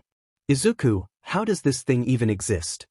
Aizawa was apparently mesmerized by Tsukishu, who was starting to get slightly nervous at the overload of attention. Izuku merely shrugged and replied, "Magic." Aizawa turned to him with an angry look in his eyes before turning back to Tsukishu and patting him on the head, a gesture which Tsukishu reluctantly returned. This drew a light chuckle out of Hisashi, who was silently recording the entire exchange. "Tsukishu, teleport." The demon sent up a plume of sand and vanished, only to reappear behind Izuku. "Sorry, Mr. Aizawa, but you were kind of making him uncomfortable." Aizawa spit out a bit of sand. Could have told me instead of spraying me with sand. 3 knocks sounded from the door. It sounded almost like whoever was knocking was mad at the door. Can someone get the door for Katsuki before he kicks it open a guy dash? The door flew open and slammed against the wall, only mildly damaged. What's up? Aizawa sighed and bowed his head. Hello Katsuki. Okay, so I'm not saying I failed, but I absolutely failed. I got 5 points. 5. Bakugo threw a pillow at Hisashi, who was nearly passed out from laughter. Sorry, but did you think that was the only part of the test? I can't disclose any information, but you probably shouldn't worry about it. Katsuki rose from his position flat on the floor. He claimed it was his way of accepting death and stared. If you give me hope and I fail, I'll actually jump off a cliff. Izuku slurped loudly on his soda as a way of drawing Katsuki's attention. What do you want, nerd? Just suggesting that were you to, hypothetically of course, jump off a cliff, my bandages are significantly faster than any human, and I could probably catch you before you hit the ground. Also mentioning that there are no cliffs for the next 15 in a majority of directions from here. Emphasis on majority, damas. Another pillow was thrown, and for minutes afterward, Aizawa would complain about having to fix the couch. Until a pillow was thrown at him. 3 weeks later, the letters arrived, or rather than letters, what was basically the equivalent of a miniature Roomba with a projector on top. Hello, contestant number 12167. All Might's amplified voice sounded from the mini projector, nearly scaring Bakugo off his desk chair. Now, I am here to deliver your test results. You gained a total of 5 villain points, which by themselves would not be enough to pass. He lowered his head and started planning how to get to the nearest cliff, before All Might continued. But luckily, they weren't the only qualifiers. In addition to your near-perfect written exam scores, we have, behold, rescue points. All Might moved to the side to reveal a board detailing the top 50 scores on the Hero Course exam. Hitoshi and Shoto had been recommended by All Might and Aizawa, so they hadn't needed to take the exam. Katsuki was in 4th place. Kirishima took 6th. And right there in 1st place was Izuku. You gained a total of 60 rescue points for aiding Uraraka Ochako in her time of need, landing you in 4th place overall. Suddenly, it washed over Katsuki like a tsunami, the reality he'd thought impossible. Welcome to your hero academia. He'd made it to the starting line. Bakugo, y'all I got in. Bakugo, also Izuku you got in first you sheet. Izuku, I got 10 boys. Hitoshi, I will pay you actual money if you never type that again. Izuku, no need, Shoto threw a pillow at my face for that. Shoto, I got him. Izuku, I threw a pillow this time, next time it will be a knife. Ijiro, eyes? Bakugo, put those back where they came from or I'm throwing you in Izuku's coffin and burying you. Izuku, rude, it's a sarcophagus. Ijiro, also, speaking of that, what is that thing made out of? Izuku, scrap metal, spray paint, an uncle's forge and a mother's love. Izuku, and some recycled pillows. Shoto, that thing is now sacred. Izuku, I'd actually kill over it. Not even kidding. Hitoshi, yo chill. Izuku jumped down the stairs as soon as he heard his mom enter the house. Shoto followed suit, albeit less gracefully. I'm guessing you two have something you wanted to ask? She asked slightly nervously. They both had an intent look in their eyes, similar to when Izuku had asked for his sarcophagus. That had been a lot of work, and with how swamped she was at work. Can you look over our hero costumes before we send them into hero basic support? That was relatively tame. And easy to do. Sure, Inko had that look she reserved only for things that made her very happy. Just like one of her sons, she was very expressive, and the fact that both of her kids had gotten into Yue, she felt tears pool in the corner of her eyes, and she quickly wiped them away so as to not damage the drawings they had put so much effort into. Izuku's was remarkably simple, but looked exactly like something a hero would wear. Baggy breathes and boots with a plated shendit, and utility-style belt, and a wisek of false gold and emeralds. She gave him the suggestion of slightly more armor in the torso, and suched over to Shoto's drawing. His was a long coat of fireproof, frost-resistant material, with ventilation. Goggles, red and blue like old 3D glasses, and kanji of the Midoriya name emblazoned on the end of the coat. Shoto, honey, why did you write our family name on your costume? Nothing against it, it's a nice design choice. But why our family name and not your own name?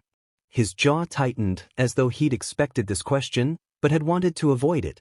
People keep seeing me as Endeavor's son. I'm not his son anymore. You two are my real family. I'd rather leave Todoroki behind. I'm a Midoriya now.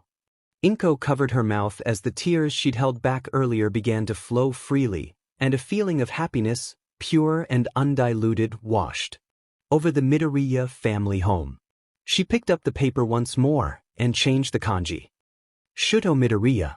Bakugo Katsuki stewed over his hero costume design, completely out of ideas. All he had was the basic idea of knee pads and boots, with permeable gloves for his explosive sweat. Wait, what if he could? Nah, that wouldn't work. Maybe not too heavy. Why was this so goddamn difficult? He'd resisted the option the whole day, but now, it was nearing 7 p.m., and it needed to be submitted tomorrow. Time to call the MSTR of Design and Efficiency in Hero Costumes. Hey Izuku, can you get over here to help me design this hero costume? How in the hell could you be here in 20-second dash? He was cut off by a vortex of sand opening from the mini obelisk Izuku had gotten them all, and the mummy himself falling through it. Deku, what the F dash dot? A slightly sandy, but still grinning Izuku rose from the pile, which steadily vanished as if falling through the floor. Surprise! Why do you think I got you all those? Katsuki face-bombed. I don't know, maybe because it looks cool and goes with the mummy aesthetic rather than using it as a portal to mysteriously go between our houses. Izuku shrugged and walked to Katsuki's desk, and looking at what he had for his costume design so far. First off, if you're gonna go for gloves, I might sooner recommend a bracer alongside them so a large-scale explosion doesn't throw your elbow or wrist out. Second, maybe have something built to store sweat for a large-scale attack. Of course it can't be too bulky. And so Izuku went down a list of options and ideas, with Katsuki writing down the ones he liked. After the withering look Izuku had given him upon suggesting a tank top, he'd opted for a short-sleeve shirt with an orange X pattern. He'd initially suggested flames, but Izuku shot it down on the grounds of, he already looks like Guy Fieri on crack, the flames on the shirt are redundant. He finalized the costume design, and Izuku left through the same sandy portal he'd entered from. The next day, they each submitted their costume forms and not a week had passed before they were all confirmed by the same designer. A pro, Hatsumaya. In the last week in between the UA entrance exam and the first day there, our protagonists prepared in their own specific ways. Izuku went to work on the various spells and enchantments necessary to bind Tsukishu to the house as well as himself, because as much as he would have liked to, and as hard as he had tried to convince the UA staff with Aizawa as his middleman, he'd been completely prohibited from bringing Tsukishu on the grounds of the school.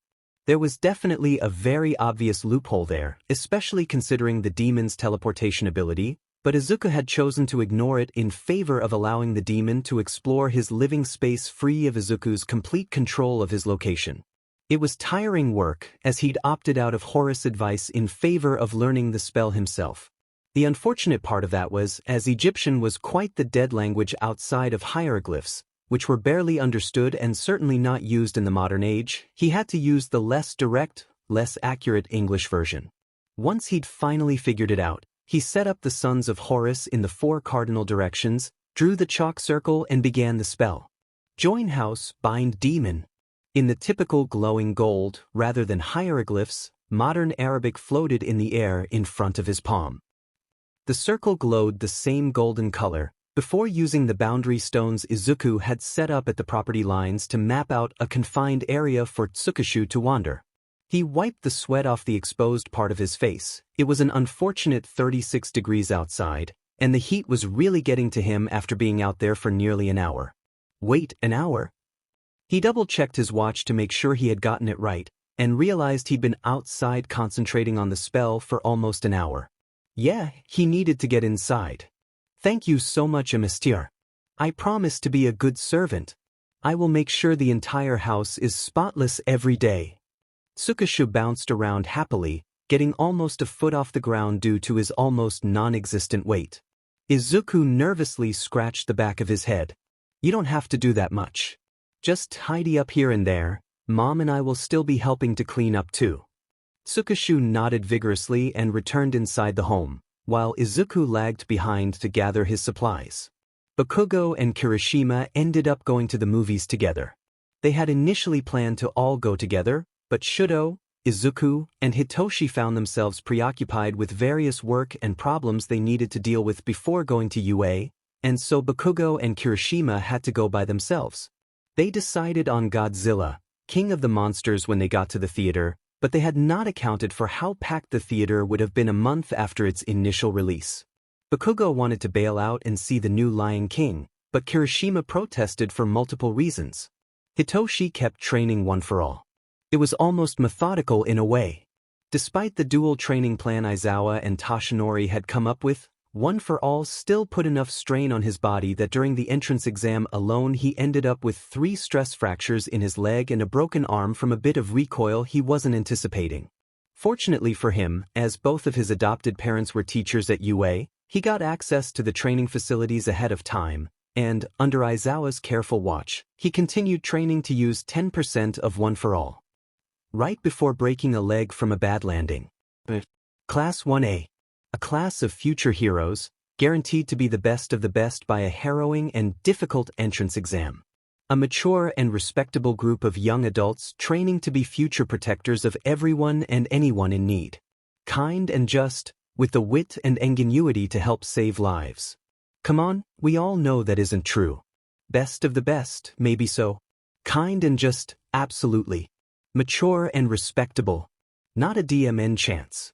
Despite that, everyone in the class desired to be a hero. Including our 5 protagonists. Yes, as fate would have it, these 5 kids that have known each other for 4 years ended up in the same class again, something that seemed quite statistically unlikely, and this fact put Aizawa in a spotlight he didn't quite enjoy, as those same 5 kids stared him down, very clearly trying not to laugh. Alright, I got you 5 put in the same class. Happy? He finally caved under the pressure and admitted what he'd done, defeat very clear in his voice. I know you'd be insufferable otherwise, and I didn't want any other teacher to have to deal with your particular brand of crazy. I dunno, Aizawa, began Midoriya, trying and failing to hide his grin behind an inquisitive face. Sounds to me like you couldn't tolerate not having us in your class. Call me sensei. Aizawa deadpanned. Bakugo, the little sheet, grinned. That's never gonna happen. Aizawa stood there for a solid 2 seconds, then drained his styrofoam coffee cup before launching it at Bakugo's head. As I was saying, welcome to Class 1A of the Hero course. Put on the gym uniforms in your locker and let's go. We're wasting time. He walked out the door, leaving a gaggle of confused students in his wake. Except for Midoriya and Bakugo, who got up to put their gym uniforms on, Shinso and Kirishima, who were too busy laughing, and Shoto, who was drinking his own coffee. The boys' locker room was a waiting minefield of questions for our protagonists, such as their collective relationship to their teacher. He's the Insomniac's dad, and we've known him for about 4 years. Izuku's quirk, I'm a mummy magician. And why they were so adamant about getting on their teacher's nerves. He's a big but softy. He wouldn't expel us if he wanted to. The rest of the group made idle conversation while a certain blue-haired boy walked up to talk to Izuku. Excuse me, am I correct in saying that you got first in the entrance exam? Izuku looked up and tried his best to remember the kid's name. Yes, I did. Your name is Ida, right? Ida Tenya. Tenya nodded. You managed to get 116 points, third only to All Might and Endeavor. Izuku boldly cut him off right then and there. We don't mention the E word here. For all intensive purposes, he does not exist. Ida looked taken aback, but continued on. My mistake. But how did you manage it? Did you perhaps see some part of the exam I didn't? Some sort of hidden parameter? Izuku frantically waved his hands in an attempt to placate the boy. No, nothing like that. Well, maybe. I didn't know ahead of time they gave you points for helping people, but I kinda did it anyway. You put forth the effort and time to help others despite knowing it might have cost you a spot at UA? No wonder they awarded points for that. Helping others, regardless of your own needs, is a truly heroic trait. You are far superior to me. Izuku wildly shook his head. No. Not true at all. You just didn't know. It's no fault of yours.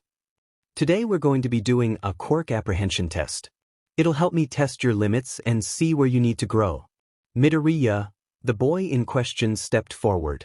Your farthest softball throw was 61 meters, correct? Yeah. Use your Quirk this time. Anything goes as long as you stay within the circle. Midoriya stepped into the circle and wrapped his bandages around the ball. He tossed it to the edge of the circle, keeping the bandages pulled taut around the ball. Then, as if using an old-fashioned sling, he spun his arm in a circle to build momentum before releasing the ball with an audible crack. The ball flew for about 20 seconds before finally landing a solid distance away. Aizawa held up a device with a small display screen that read, 850 meters? Holy Siri! Bakugo exclaimed from the crowd of students. Wow, that was just something new to try out. Did not expect to do that well. A mischievous smile worked its way onto Aizawa's face. Oh, so that wasn't your best? Plus Ultra, remember? Try one more time. Put in all your effort. Izuku shrugged. Your fault if something gets broken. He clutched the ball, and a golden glow started emanating from him and moved outward until he was encased in a large falcon-headed avatar. He was over 3 times his normal size, so the ball looked minuscule in his hand, but that didn't change the fact that when he threw it, the resulting sonic boom cracked some of the nearby windows. He released the combat avatar, tired, and quite hungry. He looked at Aizawa, who was staring intently at the shattered windows. You know, I may have made a mistake in saying all your effort.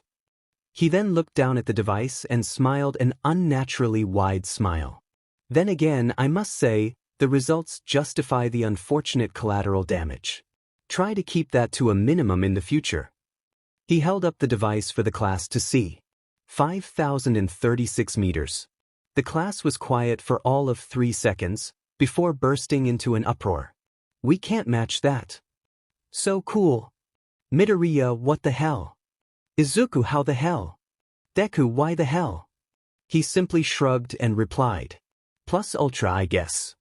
Before promptly falling flat on his back. Anyone have some food? No one did. The rest of the tests were relatively simple, but knowing he was mostly at his magic limit for the time being, he used his bandages in any way he could to make it through the rest of the tests. And in the end they were given their placement. Izuku placed in first, quite obviously, Bakugo placed in third, with Kirishima in fifth, and Shinso and Shoto tied for 7th. It was a good day overall.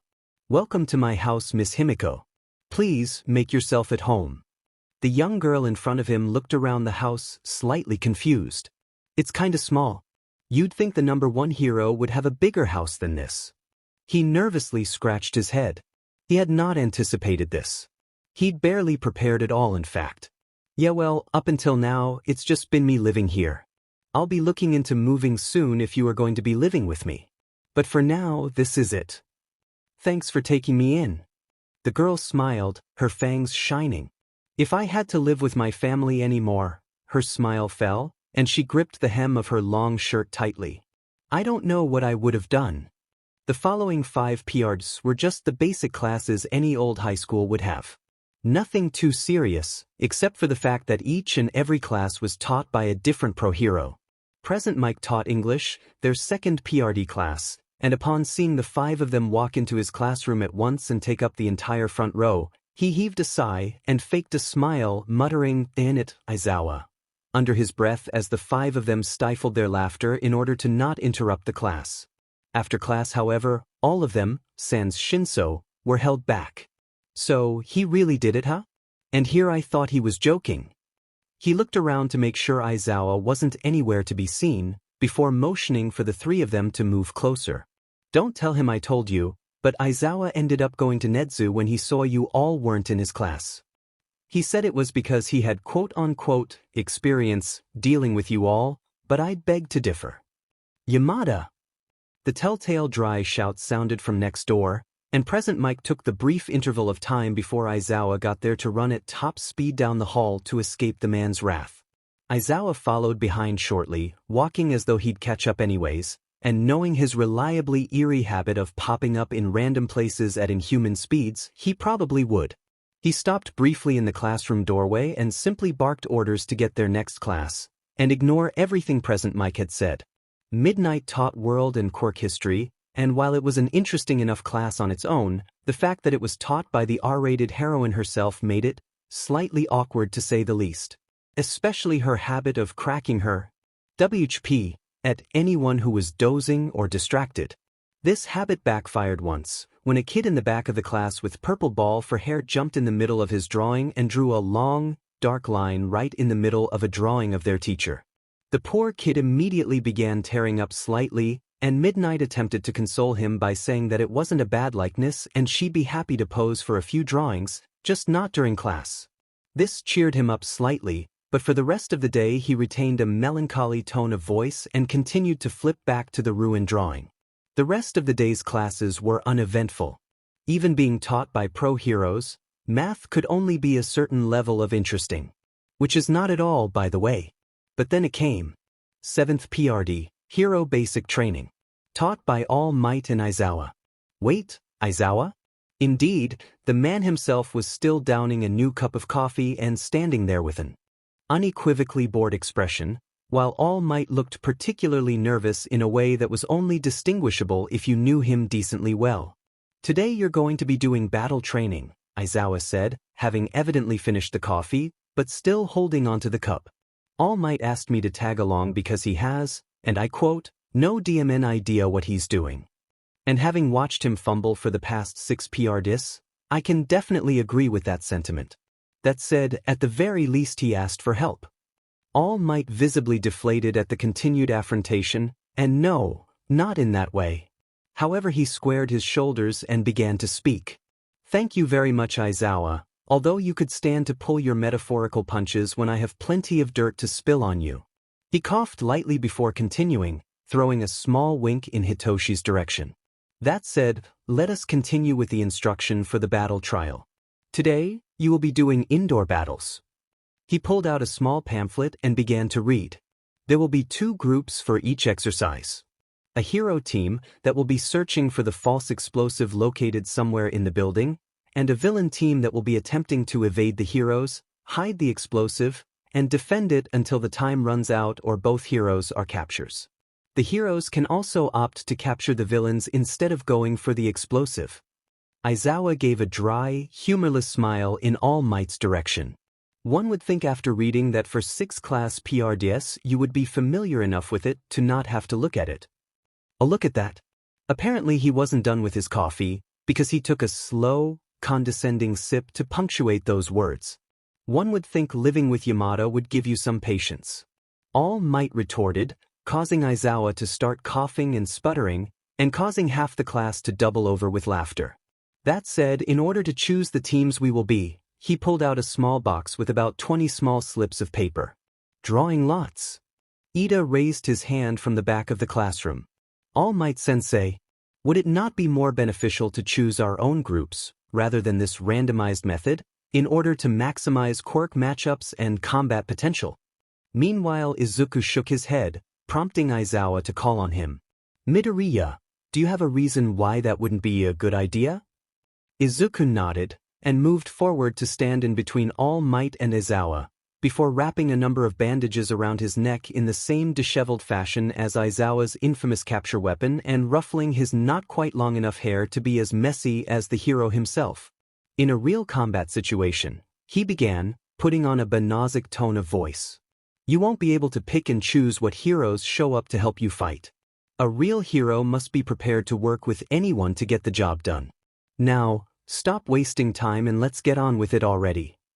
He made it about halfway back to his seat before the now empty coffee cup was launched at the back of his head. Hey, Aizawa. Bakugo spoke up suddenly.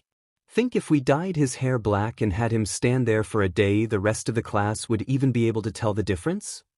Aizawa reached into the bottom of his desk, pulled out an empty styrofoam cup, and launched it.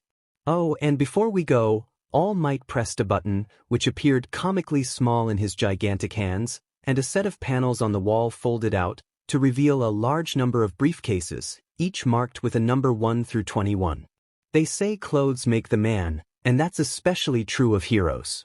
Your costumes will reflect your personality and what you intend to embody as a hero. That said, it's no small feat that each and every one of you managed to impress Aizawa with the practicality of your hero costumes, despite the very stylized nature of them all, meaning you've managed to balance the two aspects.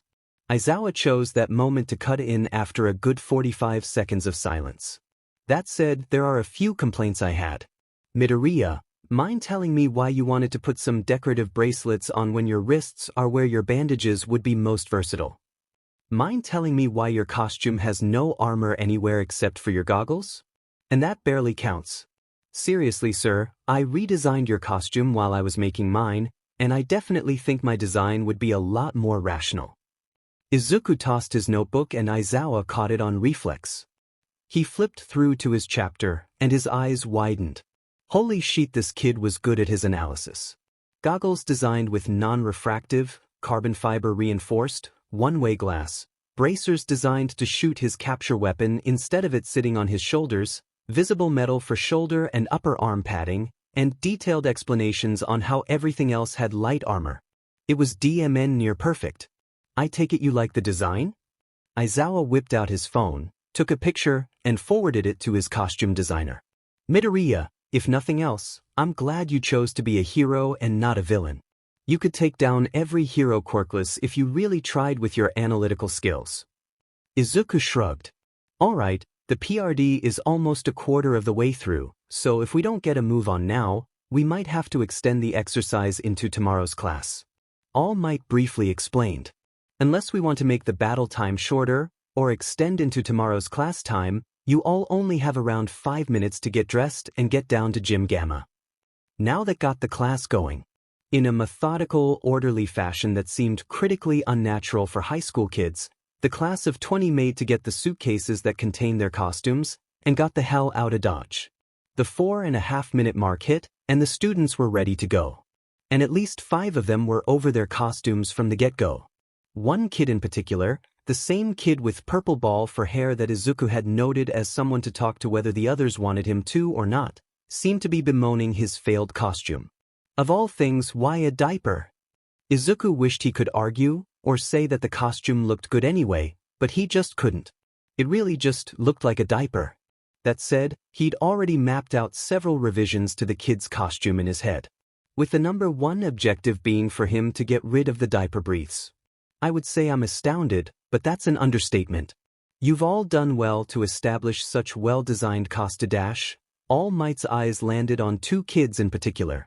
The recommended student, Momo Yaoyorozu, whose costume was so revealing that it was midnight levels of bad, and Mineta Minoru, also known as Purple Number 2, with his aforementioned diaper briefs.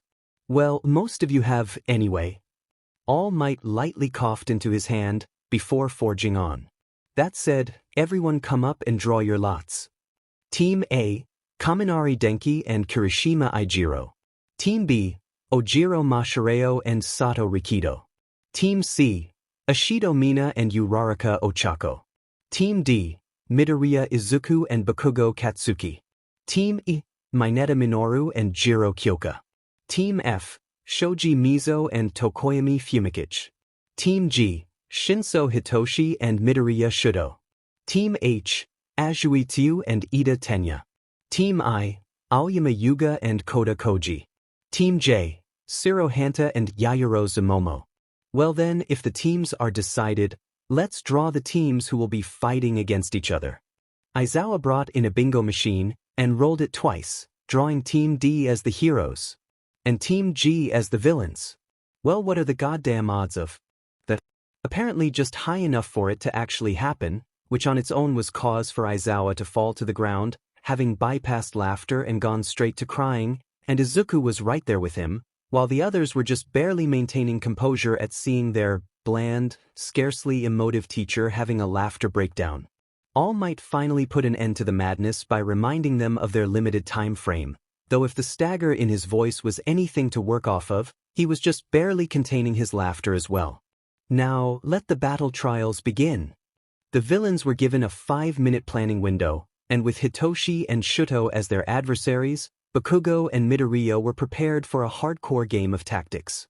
Despite what might be thought, a good portion of Izuku and Hitoshi's friendship was forged through their analytical skills and discussion of various ways heroes could do their job better, and considering that all 5 of their little group had trained together for 10 months, they each independently thought they had a good idea of how the others would use their quirks. Needless to say, they thought pretty incorrectly. But, that aside, Izuku had a pretty correct idea of how Shoto would start the fight. The moment All Might called the match to start, they stepped inside and saw a rush of ice all around them. If not for Izuku's quick reaction time, the match may have ended right then and there, but he managed to rip his wand out of the pocket dimension he kept basically everything in, and put up a magical barrier to shield himself and Bakugo from the ice wave. He felt himself smile as he called out into the building. You and I both know how that attack works. It sounded like a whole different Izuku. His voice was harsh, more rugged, like an Izuku who'd seen and been on the battlefield a few times and came out on top. In order for it to get to us that quickly, you'd have to be nearby. Show yourself, lidocaine. The listening class was collectively confused, save for Kirishima who seemed all too used to this. He even shook his head, muttering something about level 5. Some members of the class had their attention drawn by him for a second, before they brought their eyes back to the screen. Ah, how lucky I am, my old enemy comes after me once more. Shoto's tone was light and airy, but laced with a false malice. He trailed down the stairs, almost carefree in a way, his long coat frosted over at the edges, though the waves of heat coming off him were melting the shards of ice left behind by the shattered mini-glacier that he'd sent in their direction. And he brought a new friend with him. Tell me who are you? It'll be nice to know who I have to crush. Bakugo let out a short, harsh laugh. You crush me? His cocky attitude had gone up a tick in intensity. Hate to tell you, but it might end up the other way around. With my powerful explosions that can level a building, I am the hero known as Ground Zero. Ground Zero? Eh? I'm quite surprised, dear Pharaoh. It seems you've made a friend. His expressionless face twisted into a truly terrifying grin, using the fire on his clothes and the ice on the walls to reflect ghostly purple light onto his face, deepening the shadows on his face to all might levels, so that the icy blue of his left eye shined brighter in comparison. But he can't do anything to help you here. The once proud Pharaoh, Horus, shall fall today. He punctuated his sentence with an outward burst of ice, sent straight for Izuku's face, stopped by a medium-strength explosion, courtesy of Bakugo. When the dust and frost particles had cleared, Shoto was nowhere to be found, so they ventured on. Meanwhile, in the viewing pit, the class was going completely bonkers and driving Aizawa up the wall. Will you all please quiet down? That shut most of the class up, but a few continued to talk. They sound like they're playing a game, Karo. So you watch the two groups communicate on the split screens, communicating back and forth between themselves, with exaggerated dialogue and motions, like characters in a video game. Or kids playing in a parking lot. Well yeah, that's basically what they see this as. A training game. Ijiro commented from the back of the group. He was the only one who had sat back down in the stands. When you're friends with people like them, you don't get to be complacent. It's the only reason we all placed so high in the entrance exam. These guys are extremely manly. Katsuki and Shoto are insanely powerful, and Hitoshi and Izuku both have dual quirks with wide variation in their abilities, so they can basically do whatever. Honestly, I'm probably the lamest out of the 5 of us. He reclined a bit, laying his head on the spot behind him. We've been doing strategy games and training scenarios in an old warehouse by Katsuki's place since our first year of middle school. This is basically par for the course, just with quirks included this time. The class's collective attention was drawn back to the screen when they heard another interaction. It seems that you've discovered our little corner of the building. Too bad. Shoto mused, though he sounded vaguely amused, as if this was some sort of entertainment. I guess that means now, With purple electricity crackling over every inch of his body, his skin glowing like someone had strung up his epidermis with Christmas lights, and his normally tired eyes shining in the dim light of the room, Shinso Hitoshi stepped out from behind the papier-mâché bomb, absently twirling a baton around in his hand. Suddenly, his grip tightened on the RBB handle, and his hold on the baton became more intentional. The surface lit up, crackling to life. Electrified. My partner will have joined in on our fight. The puppeteer. Powerful, but the part of his quirk that can instantly incapacitate you is useless if you know how to activate it. Though he sounded confident, there was a tense undertone, like when you start hearing boss music in a video game. He couldn't slip up here. One word and he was out of the battle. Hitoshi smiled, friendly though it seemed, just like with Shoto there was some sort of sinister intent behind it. Tuya really had taught them well when it came to projecting intentions and emotions, but something else about Hitoshi's carefree stance had Izuku worried. It's like he was hiding something. And just like that, Izuku's body reacted before he did, driving him to the side to avoid the kick that Hitoshi had launched, and putting him just far enough away to observe the rush of air that the kick had generated. Surprised? This is only 5% of what I can do. Course if I go any higher I might hurt someone. Hitoshi turned towards him, the same smile from before laced carefully with excitement and raw adrenaline. That said, my upper limit without hurting myself is 10% thanks to my dad's training. I wonder if you can last long enough to fight me at that level. He took a step forward, and Izuku took a step back. He took a half-second to look behind him. Bakugo was preoccupied keeping up with Shudo's ice and fire onslaught. Not good. He could use the help against Hitoshi's speed. He was fast, but not as fast as he needed to be. Maybe if he could tap into Horus's power.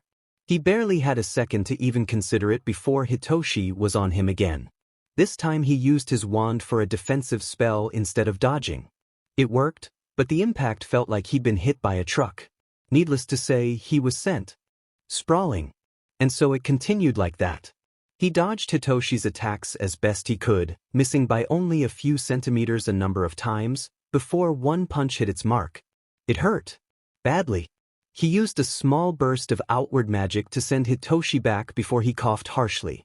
He saw a bit of concern flash on his friend's face before he reassumed the emotionless mask he'd had before.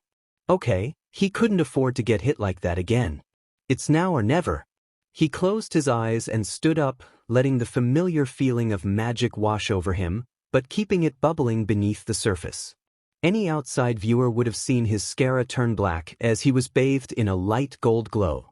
He jumped at Hitoshi with a little too much power, however, and jumped straight into a wall. As he sat there on the floor, head throbbing, the urge to laugh at his simple mistake overtook his longing to stay in character. And so he laughed. A lot. He could feel tears threatening to spill and yet, he just kept laughing. Eventually Hitoshi started laughing too. And it steadily spread throughout the whole class. Even Aizawa was barely holding back from chuckling at the humorous exchange. Hitoshi helped him up once he finally calmed down, and just like that, they weren't hero and villain, just friends in a training exercise. He made his way over to Bakugo, and assumed a fighting position. Shoto and Hitoshi did the same thing, and a marginally simpler solution occurred to Izuku. That pile over there looked a lot like an obelisk. And there was another one behind them. Maybe you could... He jumped backwards while everyone else rushed forward. He opened a quick portal and appeared at the other one, just as he'd planned. He reached forward and grabbed the bomb. Hero team wins. Alright, now can anyone tell me who the MVP of that match was? Hitoshi grimaced. He definitely missed the mark in that regard. He barely even got to fight. That smart girl, Yaoyorozu raised her hand. All Might called on her. Izuku Midoriya. Without a doubt. He protected himself and his partner from an attack that could have incapacitated them both, used his quirk to search for them in the building, and fought against Hitoshi's dangerous close-range quirk, while he was much more suited to fight Shoto. He even managed to unleash a burst of raw power to get to his enemy, though in the end, well, let's just say it didn't work out. He also managed to capture the weapon in the end. All Might nodded and continued to speak. Very good, however there is something to be said for each of them in the end. Bakugo Katsuki's usage of high-concentration attacks to blast through Shoto's ice was a highly viable strategy, though it left him open to fire attacks. Hitoshi did a good job of backing Midoriya into a corner, but his form was sloppy and some of his attacks got desperate in the end. Midoriya did a lot of things well, but he seemed to be thinking too hard. Shoto acted as bait to lead them into Hitoshi, but neglected to consider leaving the bomb on a separate floor. But all things considered, both teams did well. All Might went to draw the next lots, and Hitoshi went to apologize to Izuku, who promptly cut him off. "If you even think about apologizing, I will stomp you to death with my hooves." Hitoshi stared at him for about 3 seconds and then responded with, "You really are a beach with teeth." Izuku raised an eyebrow. "As opposed to a beach with no teeth?" "Ah, a calm day in May to combat all the craziness that the school life presented. It's an appealing day outside, birds are singing, flowers are blooming.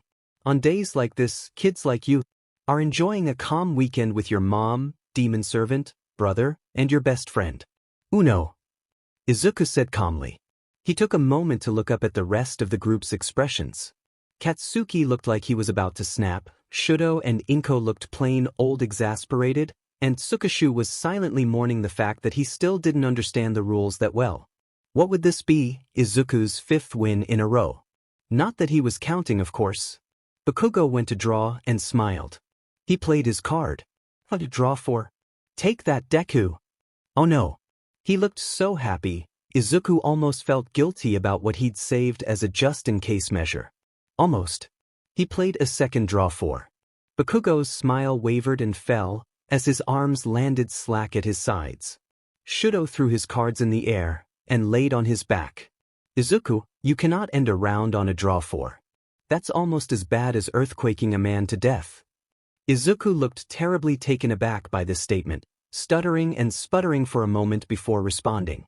"Shoto, the amount of disrespect in that sentence was horrible. Nothing besides literal murder is worse than earthquaking a man to death.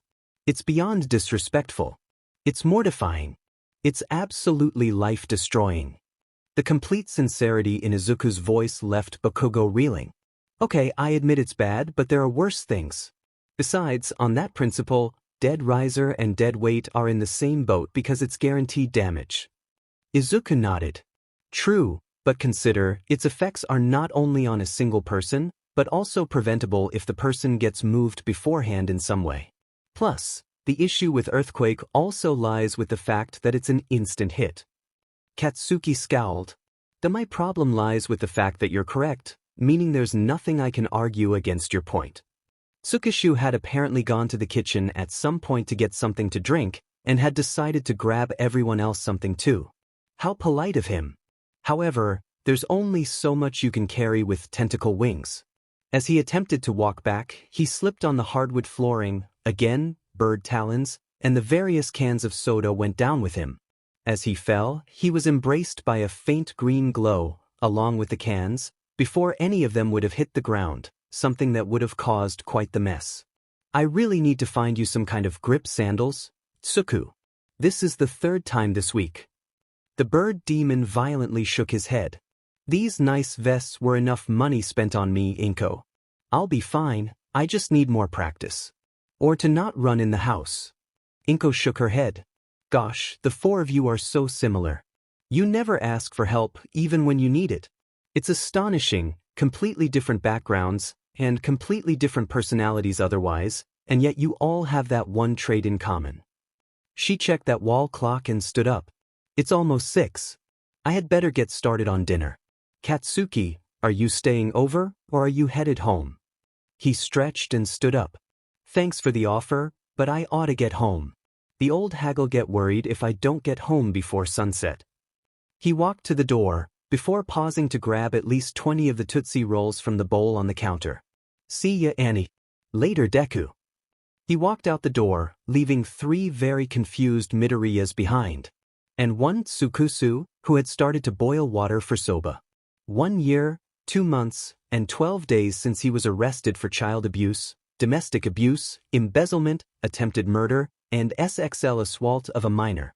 1 year and 28 days since he was convicted of all 4 charges, with all 5 of his kids giving testimony against him, including the one he thought he'd dealt with. The burning itch under his skin grew hotter still as the raging fire in his system was suppressed even further by the infuriating cuffs around his arms and legs. Oh, how they taunted him, leaving him with the pain that came from trying to call forth his power and never yielding the results he desired. Every time he thought of them it grew stronger. That burning longing to set fire to this place and then to the cozy lives they live. Those insolent brats, and after everything he did for them. So what if he used them from time to time? He paid them back in full with the lavish lives they led. Having anything they wanted or cried for, he gave it to them. All of it. Every last worthless thing. Once he got out of here, he'd destroy them, ruin them. No, that's not right. He'd break them first. Crush what little security they had, then snatch them up and teach them what they'd forgotten. That they were his. His to use, his to break, his and his alone. Greetings. He turned his head sharply to the right, to meet the echoey voice, not unlike someone speaking through a pipe a few miles long. I am Kurogiri. I can get you out of here, but only if you agree to join our cause. He grinned like a maniac, malice and hatred swirling in his eyes.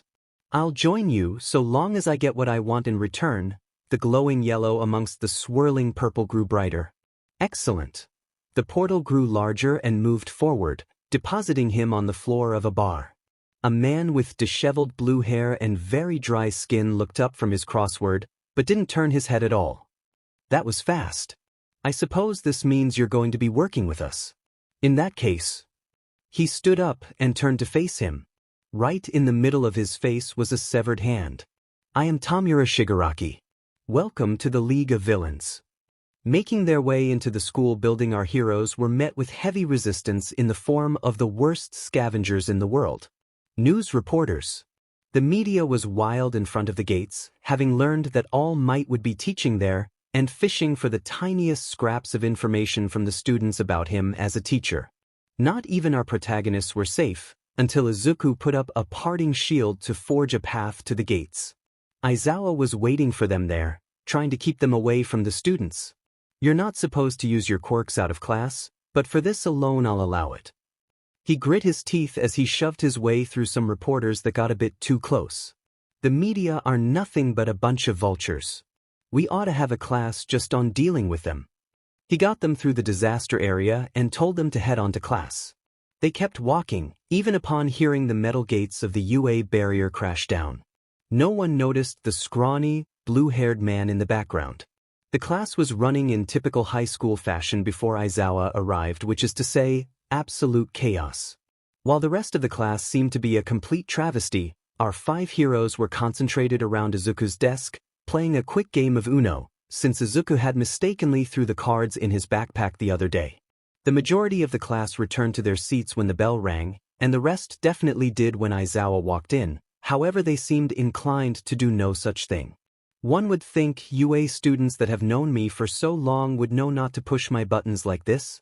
What are you all even doing anyway? Aizawa questioned, as it seems Bakugo's scream of frustration had drawn his attention away from whatever it is he was talking about. Trying to finally beat shitty Deku at a game of Uno. He's a god at this game. He doesn't even cheat, believe me, we've checked. He grumbled as Izuku sarcastically said, dos, rather than Uno. I don't see how that's more important than my teaching. Izuku looked up at him, and let his eyes fade to pure black. I've won 194 games of Uno over the 14 years of my mortal existence. The hell's that supposed to mean? Apparently, Izuku wasn't expecting this response as he suddenly broke into a fit of hysterical laughter.